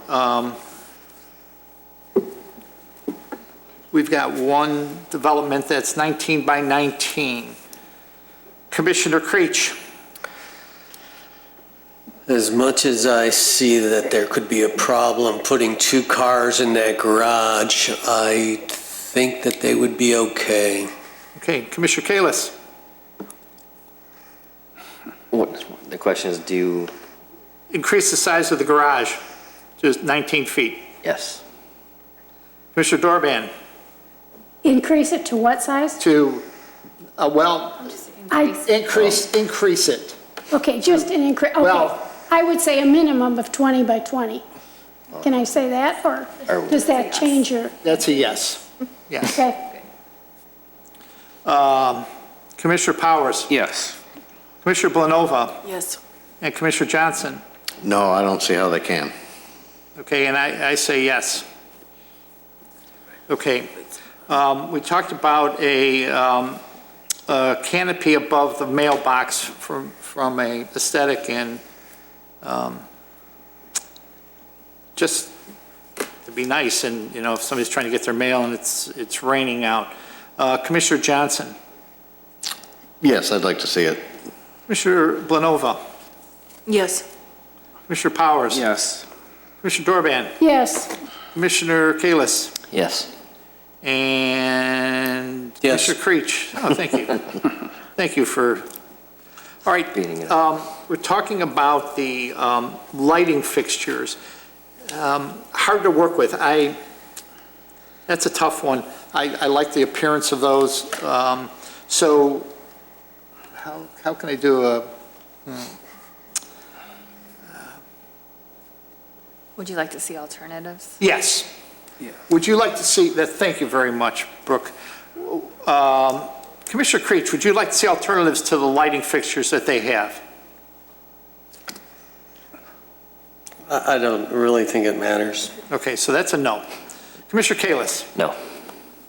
Commissioner Dorban, yes. Yes. Commissioner Powers. Yes, but I want to add one thing. Commissioner Johnson brought up the photometric study. If they come back, that photometric study should have the lighting with the lights on the garage and the porch and in the back. That should all be in that photometric plan. Okay, so that's, That's a yes. okay, well, I don't, But the photometric plan, no doubt, has to reflect, we've had it on Does it? other developments. They've included the lighting on the porches and stuff, in garage, that needs to be included. I feel it needs to be included in the photometric plan. okay, well, that would be another, Yeah. so, lighting, should alternatives be investigated for lighting? Commissioner Blanova. Yes, please. Okay, and Commissioner Johnson. Not necessary. Yeah. And, you do that to me. I would like to see some alternatives. Yes. So then photometrics, let's go to that. Photometrics, I don't recall having those included in other developments. I've looked. Have you looked at other Yeah. ones? Yeah. Okay, if you've looked, then. I mean, Northgate Phase 3 was in there. I mean, I looked at the photometric plan and it's there. That's just me. It's an. So should the photometric plan include the lighting on the buildings? Commissioner Johnson? Yes. Commissioner Blanova? Yes. Commissioner Powers? Yes. Commissioner Dorban? Yes. Okay, that's good. We don't, how do you guys feel down there? Yes on that one? Yes for me. Because we got 4 already, so we're good to go. Okay. The last one that I have, we talked about that. So the downspouts, burying them. I'm not sure how to phrase that because that might, I've heard Mr. Tack say what he has said, but I still have a concern about them overflowing. Mr. Chairman, I like your suggestion of possibly just front only. I worry about ice freezing and all that stuff on the driveway, so at least the front. Okay, so downspouts buried in at least the front. Commissioner Creech? Yes. Commissioner Kalis? Yes, in the front. Commissioner Dorban? Yes. Commissioner Powers? Yes. Okay, so we got 4 there too. Okay, great. Do you guys have anything else written down? Yeah, I have a couple things. What about density? We had the Number of privacy units? fence too. Okay, so, And are there actual street lights?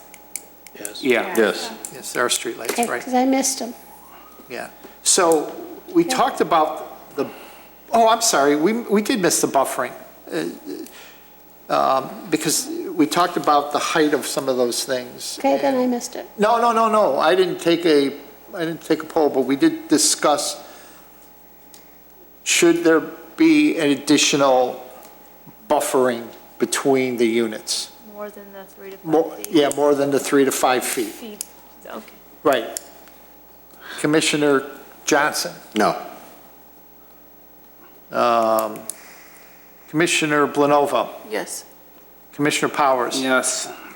Commissioner Dorban? Yes. Commissioner Kalis? No. Commissioner Creech? Yes. That's 4. I would have voted no, but that's 4 anyway. Okay, and, well, Commissioner Dorban, we talk about density. I think when we indicated that we wanted to see larger garages, that is probably going to address density to a certain extent, I would think. So, But that's not giving them very good direction. well, so, that's a good point. Mr. Chairman, Yeah. I know what variations they're asking for too, but, I mean, if the density was Well, it's a public changed. unit. It's a Yeah, PUD. I know. I PUD. understand that. So that, But still, it's, it's like what we want. I know it's a No, PUD, I but understand that. So then the question is, I either can put this, is the development too dense, still too dense? Is that a good question? Yes, okay. So is the property still too dense? Commissioner Johnson? No. Commissioner Blanova? Good one. Yes. Commissioner Powers? too dense, yes. Commissioner Dorban? Repeat the question, please. Is the proposed development too dense? Yes. Commissioner- Wait, the question is the development too dense, correct? Yes. Okay, yes. Commissioner Kalis?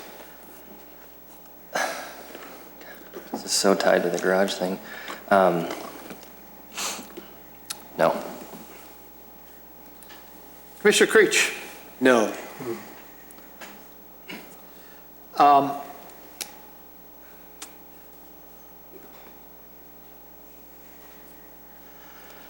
I'm going to say yes. Too dense. I'm hoping that, that the size of the garages gets evaluated and that could possibly bring down the density. So we have these, so the ones that we have consensus on is the patios. Consensus on everything. Pardon? We had consensus on everything. Yeah, we do. Yep. And you have those listed? Yes. Great. Okay. So with that said. Well, I don't know if Brooke had them listed as a thing, but. I have them written as notes. I'm not sure how we're proceeding, so Oh, I yeah. Right, I'm haven't not typed sure it how up we're yet. proceeding Okay. either. So, Commissioner Shapiro, Commissioner, you want to be a commissioner? You are a commissioner, probably. I think you are a commissioner You're here somewhere. enough. I actually have Mr. been in Deerfield. Yeah, that's what I thought. So, Thank you. the floor is yours, Mr. Shapiro. The night is late, and so I will try to be brief. What I've tried to focus in, what I'm going to try to focus in for the next 2 or 3 minutes is bigger picture stuff. Because over the last several hours, we've talked about smaller things. Big picture, we've satisfied the standards for special use. Big picture, we've satisfied all the criteria for PUD. Submitted all of the information necessary for PUD approval. Big picture, this is consistent with the comprehensive plan. It is also consistent with the zoning. It's also consistent with the area in the context of where this would be put vis-a-vis Milwaukee Avenue. The PUD, as you know, allows for flexibility from bulk regulations. I don't need to tell you that, but I just want to clarify that. So this project, which was extraordinarily thorough, I've been in front of you a number of times. It's probably one of the more thorough packets I've ever seen. Has offered you everything from where the hose rolls, to landscaping, to where plantings will be placed, to sizes and elevations for everything. We heard you in May. We came back with responses to everything that you suggested. And you've done an extraordinary job looking at this. But there are, it's important for me to stress to you, I believe, as Chairman Rafato said, that this is a huge improvement of where Deerfield Storage is now. A huge improvement. You know the site, you drive by it every day. It's been like that since 1974, I believe. This is an opportunity to make this better. Not only this site, but this area, this neighborhood, this street. To set a trend for improvements in this area. And that's what this application is all about. I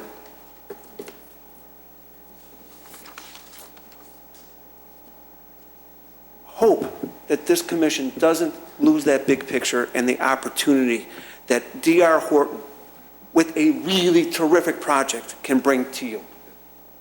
I hope we don't get lost in the weeds. Some of the items of consensus we will address, and I'm going to have Mark here next to me so that I address it correctly. But some we can't. And we won't. You should know that. You gave us direction, and we want to be as honest and transparent with you as well. This has been a project where we try to create a community, given its constraints, given the market data, and everything else that you've seen and heard, especially tonight. And there are some limitations to it, like there are with every project. Not every project is going to come to you and you'll bang the gavel and say, perfect, go away. We understand that and you understand that. There are limitations. But this is a good thing for this community. I don't live here, but I've done a lot of business here. It's a good thing for this community. Let's talk about some of the consensus items that you've talked to us about. Bigger patios. We're okay with 10 by 12 patios. Irrigation, main entrance and front only. Garage size, it just can't be reduced. I know we heard you and we pay no disrespect, but I thought it would be, we would owe you a response as you gave us direction.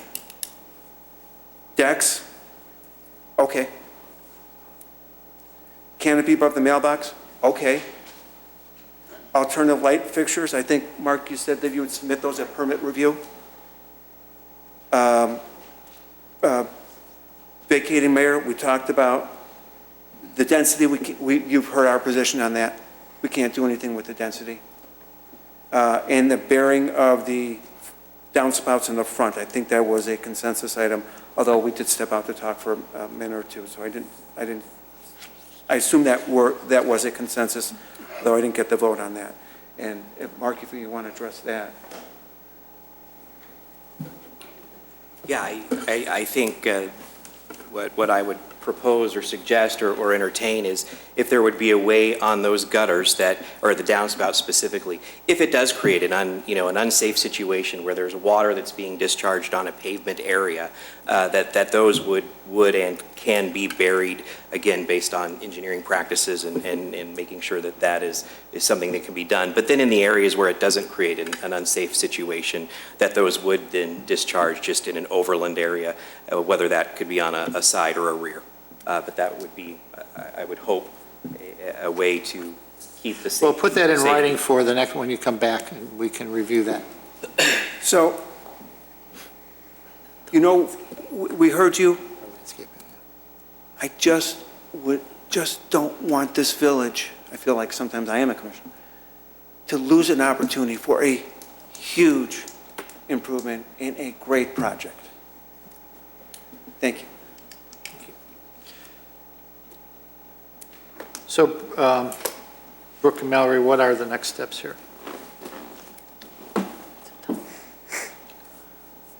There's a couple options, and maybe the petitioner can kind of give guidance. So on the things, at least on the consensus things, that obviously there's some you're okay with and some you're not going to change. But I'm assuming that because we're looking at preliminary and final at the same time, we'd want those things you're willing to change to be incorporated into the plan that gets approved. Yes. So we would. Would you be okay with continuing that to show what, taking the direction and with the proposal you discussed, but like finalizing them, continuing this, both matters to another date, and then for finalize, and then the commission will vote? We would prefer having those items administratively and staff reviewed. We'd prefer getting a vote tonight on preliminary and final. That would be our preference. I can't demand that, but that would be our preference for the reasons that Derek talked about at the very beginning of the presentation. And then if that were to be the case, and I think we have final preliminary plat, final PUD, preliminary PUD, and if that were to be the case, we would then move forward to the board. Okay. Yeah, so then it'll have to be up to the commission whether that's things, knowing what they're saying and their positions on the consensus, taking a vote tonight and being okay with those ideas and those being administratively changed, or continuing it to see the actual changes and making a decision, and then sending both together sending things to the board. So those are the two options. So vote tonight or continuing, right? Yes, Okay, per usual. per the usual. That's what I But we would have to vote for the preliminary and final separately. Yeah, oh yes, they're separate votes. Yeah, they're separate votes. Yeah, they're separate docket items, so. The thing is, if we're gonna vote tonight, well, I'll have to say what I say probably after the vote, but there's not supposed to be significant changes between preliminary and final. So if there's a chance the board, sorry, there's not supposed to be significant changes between a preliminary PUD and a final PUD. Right. So just keep that in mind. So our concern is if there is a vote tonight,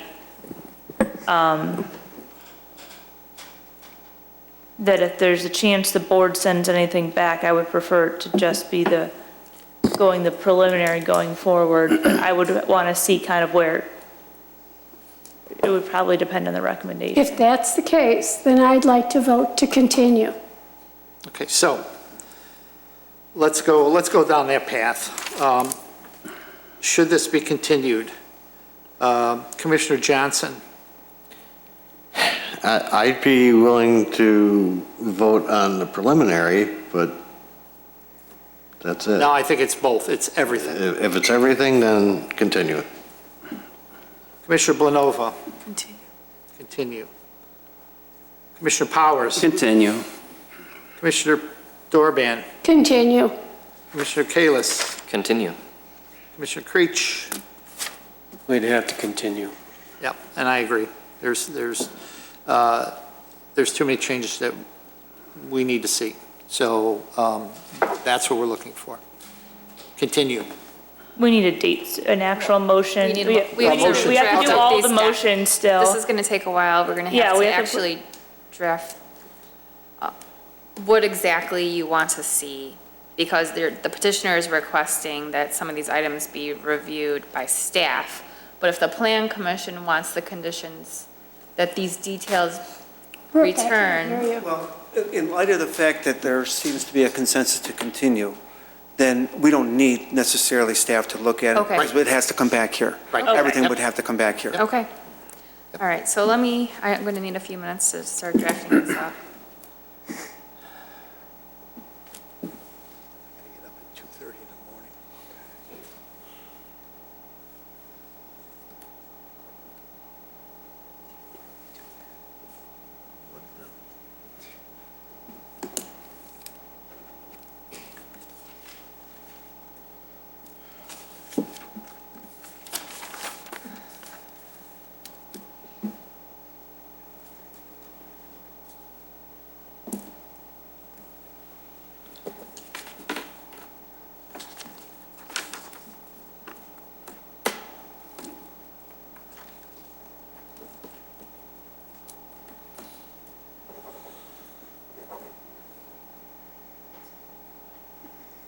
Now, regarding decks, are you saying you want them to have decks, or it's, Yes. Yes. okay.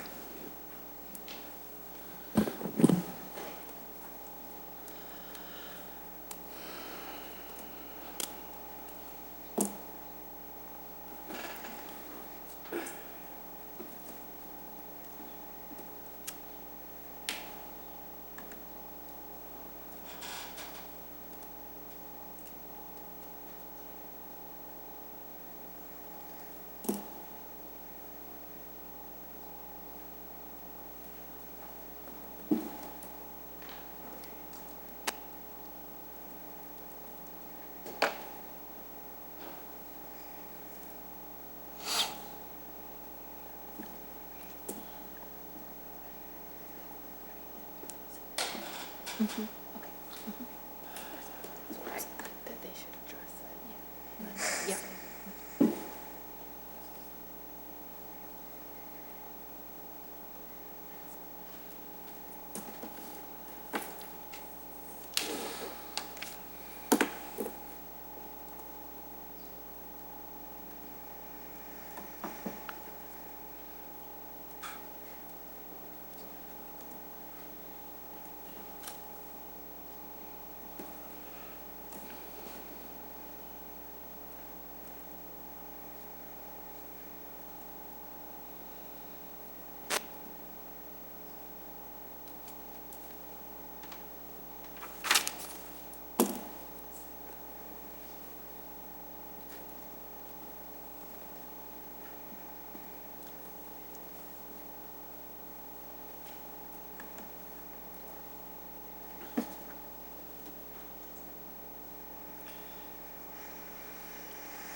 As you continue to type, the irrigation system, so again, Mr. Shapiro said that they would, what did you say, Mr. Shapiro, the front entryway only? Could you say that? Yes. What did you say? I I don't recall. said the main area and the front yards only. Main? What is the main area? And the entrance you're talking? Entrance? Long Main Wolf Road. entrance, sorry. Main entrance, and then in front of all the buildings? Correct. In front of all the buildings. Okay, so,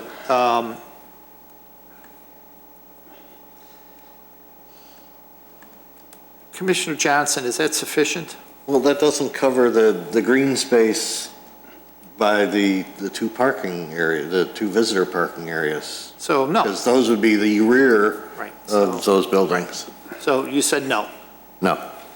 Commissioner Blanova? Just 1 second, I just want to see, maybe we can substitute the front area, if I understood it right, with that green area.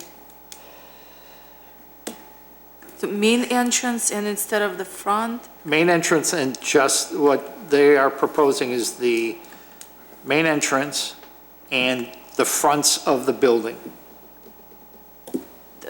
those two buildings that in the middle? All the fronts of all the buildings. The fronts of all these buildings. Right. The landscaping that's in front of all of them, Not the back. Not the back. Not the sides. just the front. No. It's a no. Okay. Commissioner Powers? No. Commissioner Dorban? No, it should be the whole thing. Right, okay. Okay, that's 4. So we would like to see the whole thing landscaped. I mean irrigated. That's what we would like to see. Thank you. Okay, And, got it? And I'm, I think so. I'll read them. okay. Okay. Prior to the issuance of a site permit, a platification for Mayor Avenue shall be executed. The brick shall not be veneer as labeled in the plans, it shall be standard nomenclature brick. 3, include downspouts on elevation plans. 4, units shall have 2 outside water spigots. 5, units shall have bigger patios. I think the outside water spigots, I think there was one on in the the garage. outside and one in the garage. Yeah. And if they're indicating downspouts, can they also just put in air conditioning units too? Well, they're on the, they're on the landscape plan. I think that's, as long as they're on one of the documents, That's fine. it's fine.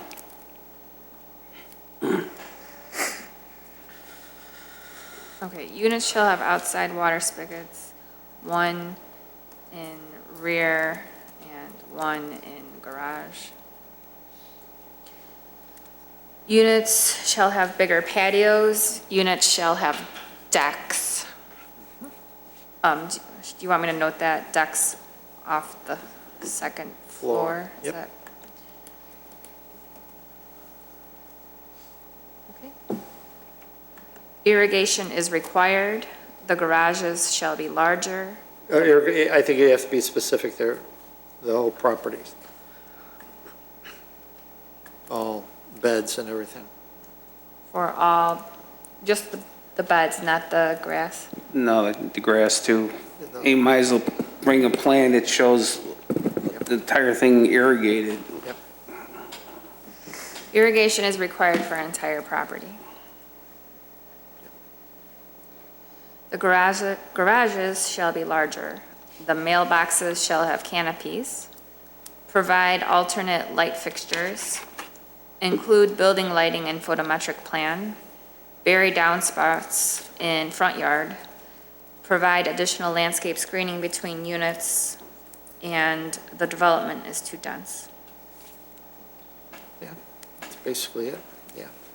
So, Mr. Shapiro,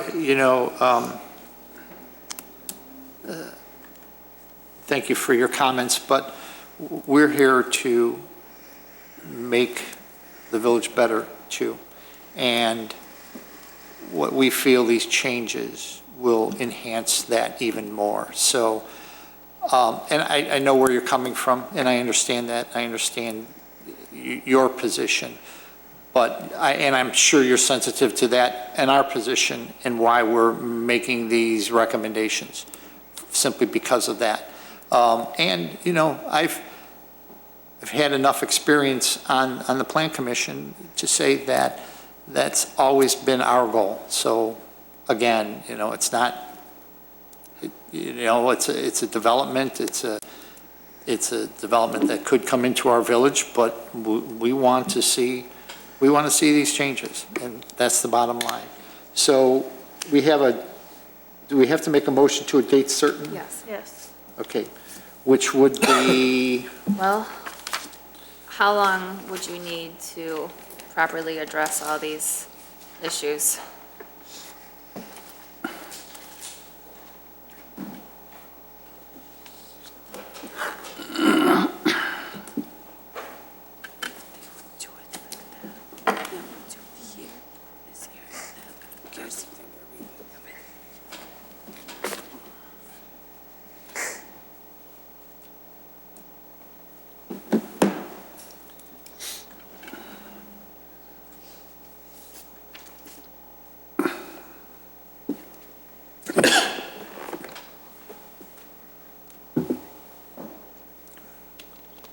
Can we just have 5 minutes? sure. Thank you. I gotta get up at 2:30. No, not I again. still have like 2 to 3 hours of work to do tonight. But I gotta get up at 2:30. You can sleep late, I can't.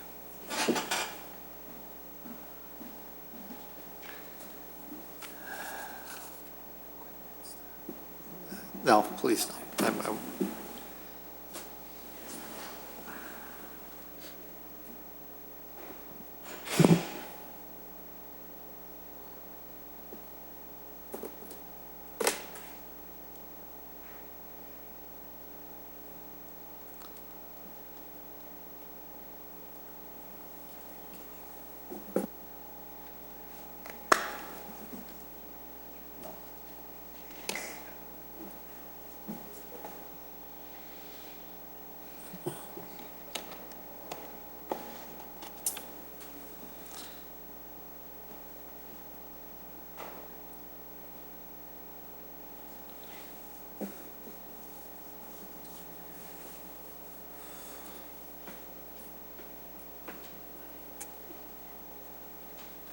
Just need Brooke back. Brooke back.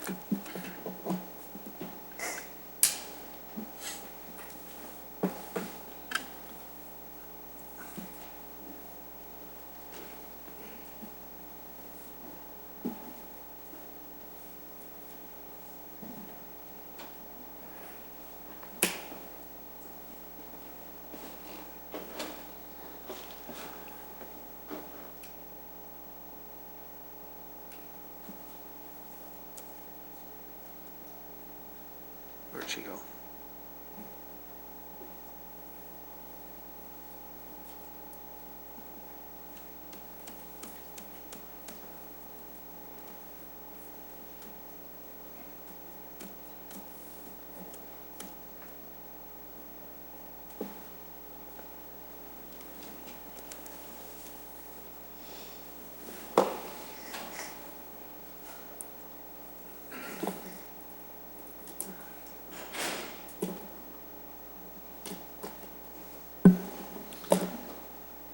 Yes, sir. Mr. Shapiro. Sure. We want to do as much as we can do to satisfy you, but what we don't want to do is waste your time. Okay. If we're going to come back here and there would be no thoughtful reconsideration as to as to your position on garages or density, then we urge you to take a vote tonight.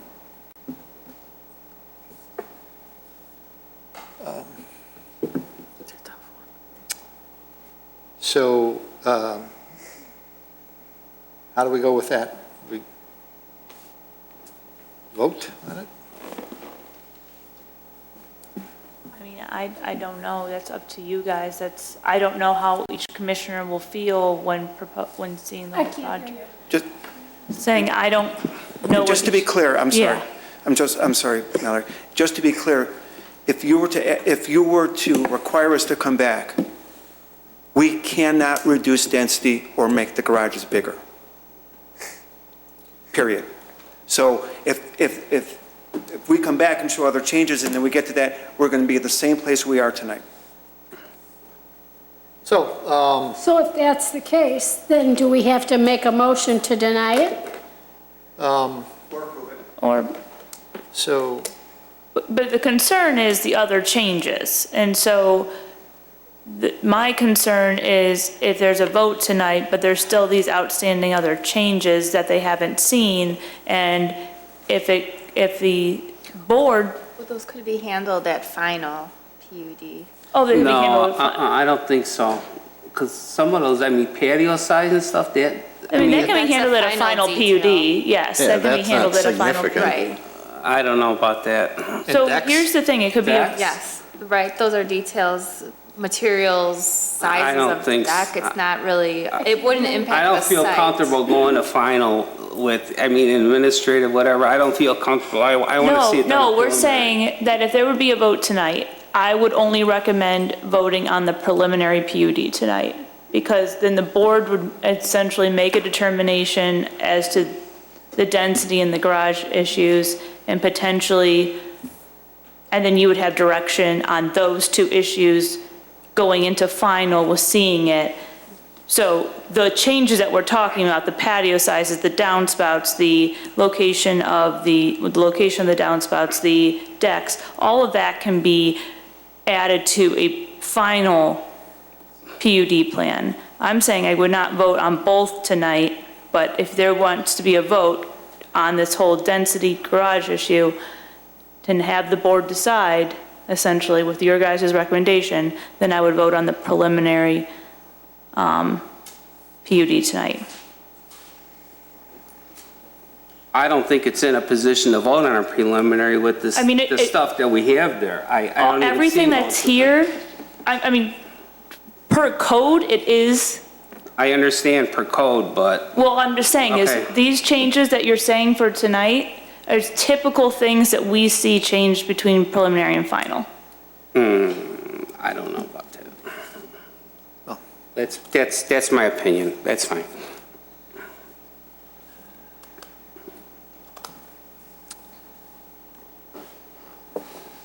so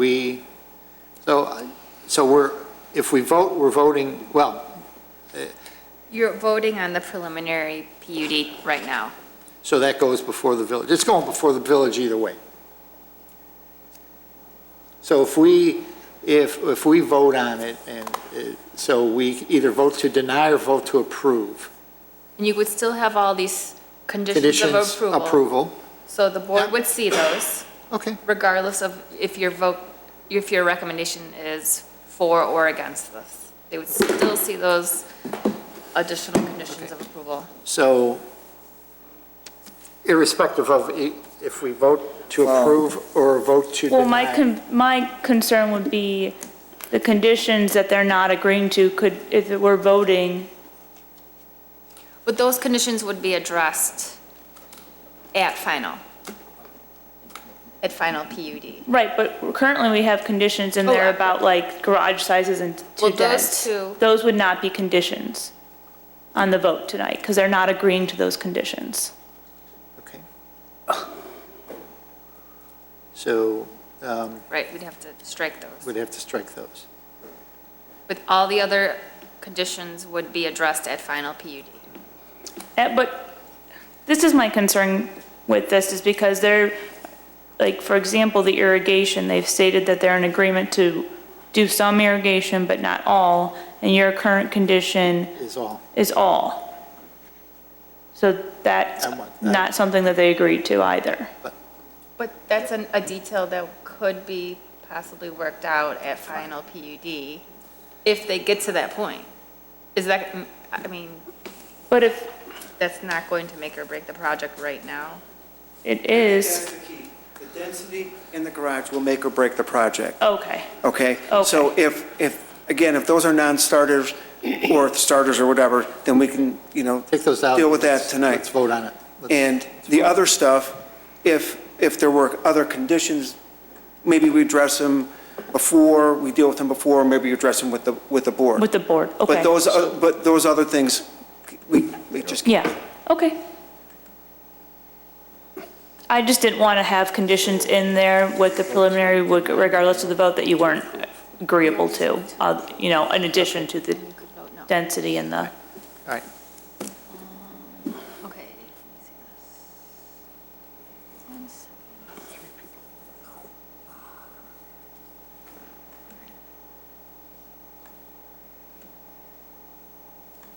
So are you looking for a motion? A motion? Hold on. 1 second. Hold on 1 second. Okay, so I can What do you- read over everything again. What I'm doing is striking the comment regarding the garage sizes and the density. But if you'd like, I can read through all those lists, which all these items would be addressed at final PUD. Okay. So I'm going to write that in. Mr. Chairman, I'd like to make a motion to approve 2017-6A at this time.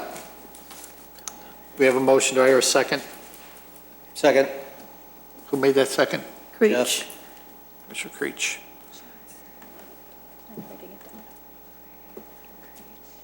Would you like me to read those again? Yeah, let's read them again, just so the record is clear. Okay. Okay. The items below shall be addressed at final PUD. Prior to the issuance of a site permit, a platification for Mayor Avenue shall be executed. The brick shall not be veneer as labeled in the plans. It shall be standard nomenclature brick. Include downspouts on elevation plans. In it, units shall have outside water spigots, one in rear and one in garage. Units shall have bigger patios. Units shall have decks off the second floor. Irrigation is required for the entire property. The mailboxes shall have canopies, provide alternate light fixtures, include building lighting and photometric plan, bury downspouts in front yards, and provide additional landscape screening between units. So we have a motion by Commissioner Johnson, second by Commissioner Creech. Mr. Secretary. Commissioner Johnson, Yes. Commissioner Creech, Yes. Commissioner Doorman, No. Commissioner Powers votes no, Commissioner Bonova, Yes. and Commissioner Kalis, Yes. and Chairman Defato. No.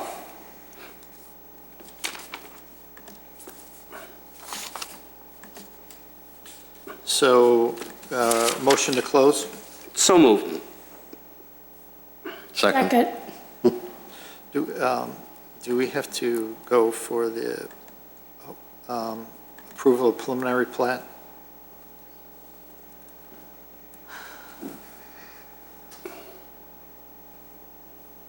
We could approve the preliminary tonight and then approve the final when they return. I think that would be appropriate. We would ask for that vote. Okay.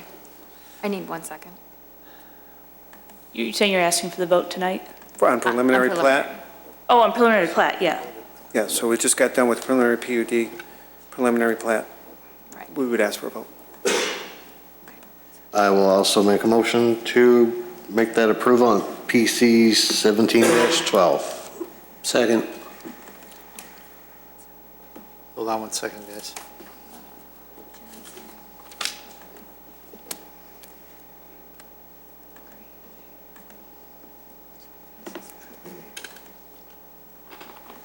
Any conditions on that? All right, no conditions on that one.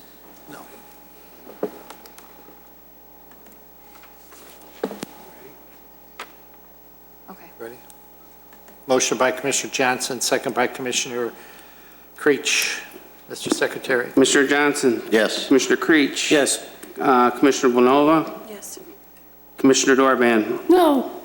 Commissioner Kalis? Yes. Commissioner Powers votes no. Chairman Rafato? No. We'd ask for a vote on final plat as well. There is no, Final plan. there is no final plat. That was not before us. That's not before us. We've got special use site plan approval for final planned unit development. We don't have a final plat. Okay. And we have the sign. We do have the sign. Appearance approval of the subdivision sign, It's been a while since I've seen one. SCBA 1729. Hold on. Can you give me a moment? Yeah. I've got to modify these things.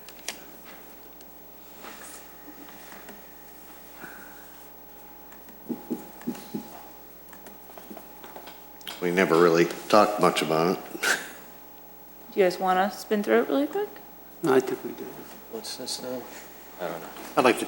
I'd like that too. Well, I don't know. You could table it. Yeah. I'd like to table it. Can I also reference the staff report, I believe?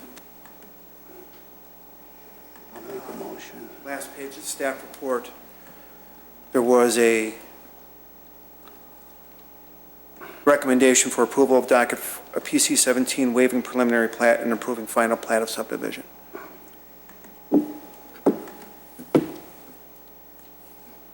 So to the extent that that was, That was based upon Final PUD, maybe? the idea of it, of the final PUD being reviewed tonight. That was our opinion at that time.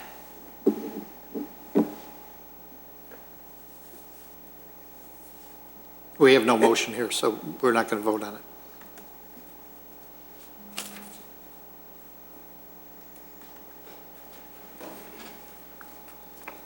SCBA 1729, appearance approval of the subdivision sign. So moved. Second. Motion by Commissioner Johnson, second by Commissioner Creech. Commissioner Johnson? Yes. Commissioner Creech? Yes. Commissioner Dorban? No. Commissioner Blanova? Yes. Mr. Kalis? Yes. Commissioner Powers votes no. Chairman Rafato? No.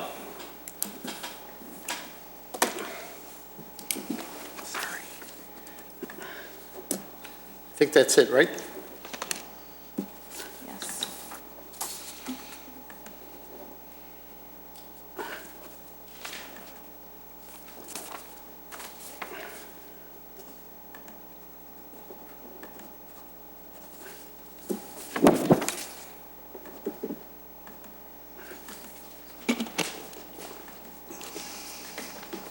We should have, I think we voted on 3 things. Yeah. Oh, okay. What were the final votes on all three of them? 4-3? 4-3. 4-3. All three, okay. Yes.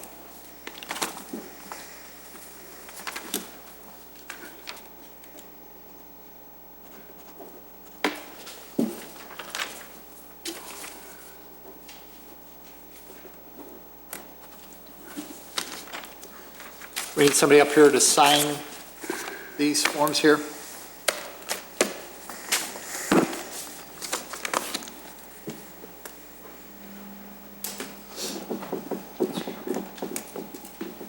Just sign right there. It's got, and then you'll get a copy of all of these.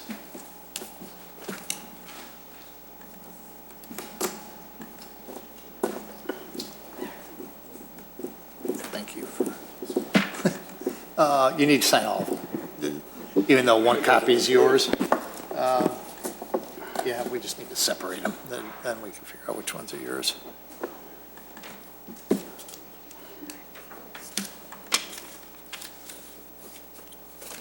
Okay, hold on one second. while Derek is doing that, in light of the extent of preliminary, engineering and at least There you go. Mr. Tack's Thank you. consideration of the plans as being ready for final, we'd like to get on agenda ASAP for final plat approval. And final PUD approval too, I assume, right? We can do them both at the same time, but ASAP. Yeah. As soon as you submit. As soon as you submit the new ones, we'll put them on the next. So our next meeting, the next meeting would be the 10th of August, would be the fastest, but. that But would doesn't be- it have to go to the board The first? preliminary The does. preliminary would need to go to the board. But it would go to the board on the 7th. Yeah, but we need to know what, Yeah, the 7th, How but the that turned 10th, out. that doesn't give us time. Right, That's only So- 3 days, Okay, so what, 7th to the 10th. right. But the staff would need to prepare a staff report based upon the direction Of the board. Okay, so Yep. really, realistically, the 24th. Unless we had a special meeting on Saturday. Right? We would have to have direction. Okay. Their approval. Oh, yeah, yeah, we would. We would need to know that they approved it. Yeah. Didn't Yep. this was also the final PUD? so if it goes to the village board on the 7th, we will shoot, and I know it's, timing is much having to do with us, but we will shoot for the 24th Yeah, for for the rest of it. final PUD, final plat. Yes. Yep. Thank you.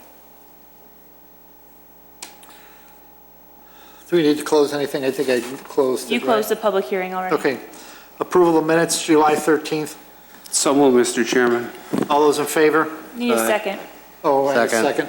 second? Okay, we got a second. Second, Commissioner Johnson. All those in favor? Aye. Okay. Other business? Commissioner Brooke, do you have anything? No. Great, thank you. Commissioner Johnson? no, not really. I see the walls are going up by the high school today. Okay.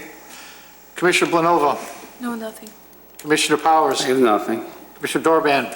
I do have something. I would like to publicly thank Joe Romeo at Spears for hosting the Wounded Warrior 5-pound burger challenge, and give kudos to Officer Rick Richardson and firefighter Brad Cliff, who both did a valiant effort in eating that 5-pound burger. They really did an outstanding job, and it was really nice to watch. The other thing is, I just wanted to give everybody congratulations, because one of my friends who lives in Buffalo Grove congratulated the village of Wheeling on how nice things are looking and how upbeat and how upgraded and all the good things that are happening here. Good, thank you. Commissioner Kalis? Nothing. Commissioner Creech? Thank you, Mr. Chairman. I have nothing. I have nothing either. Motion to adjourn? So moved. We're done, thank you.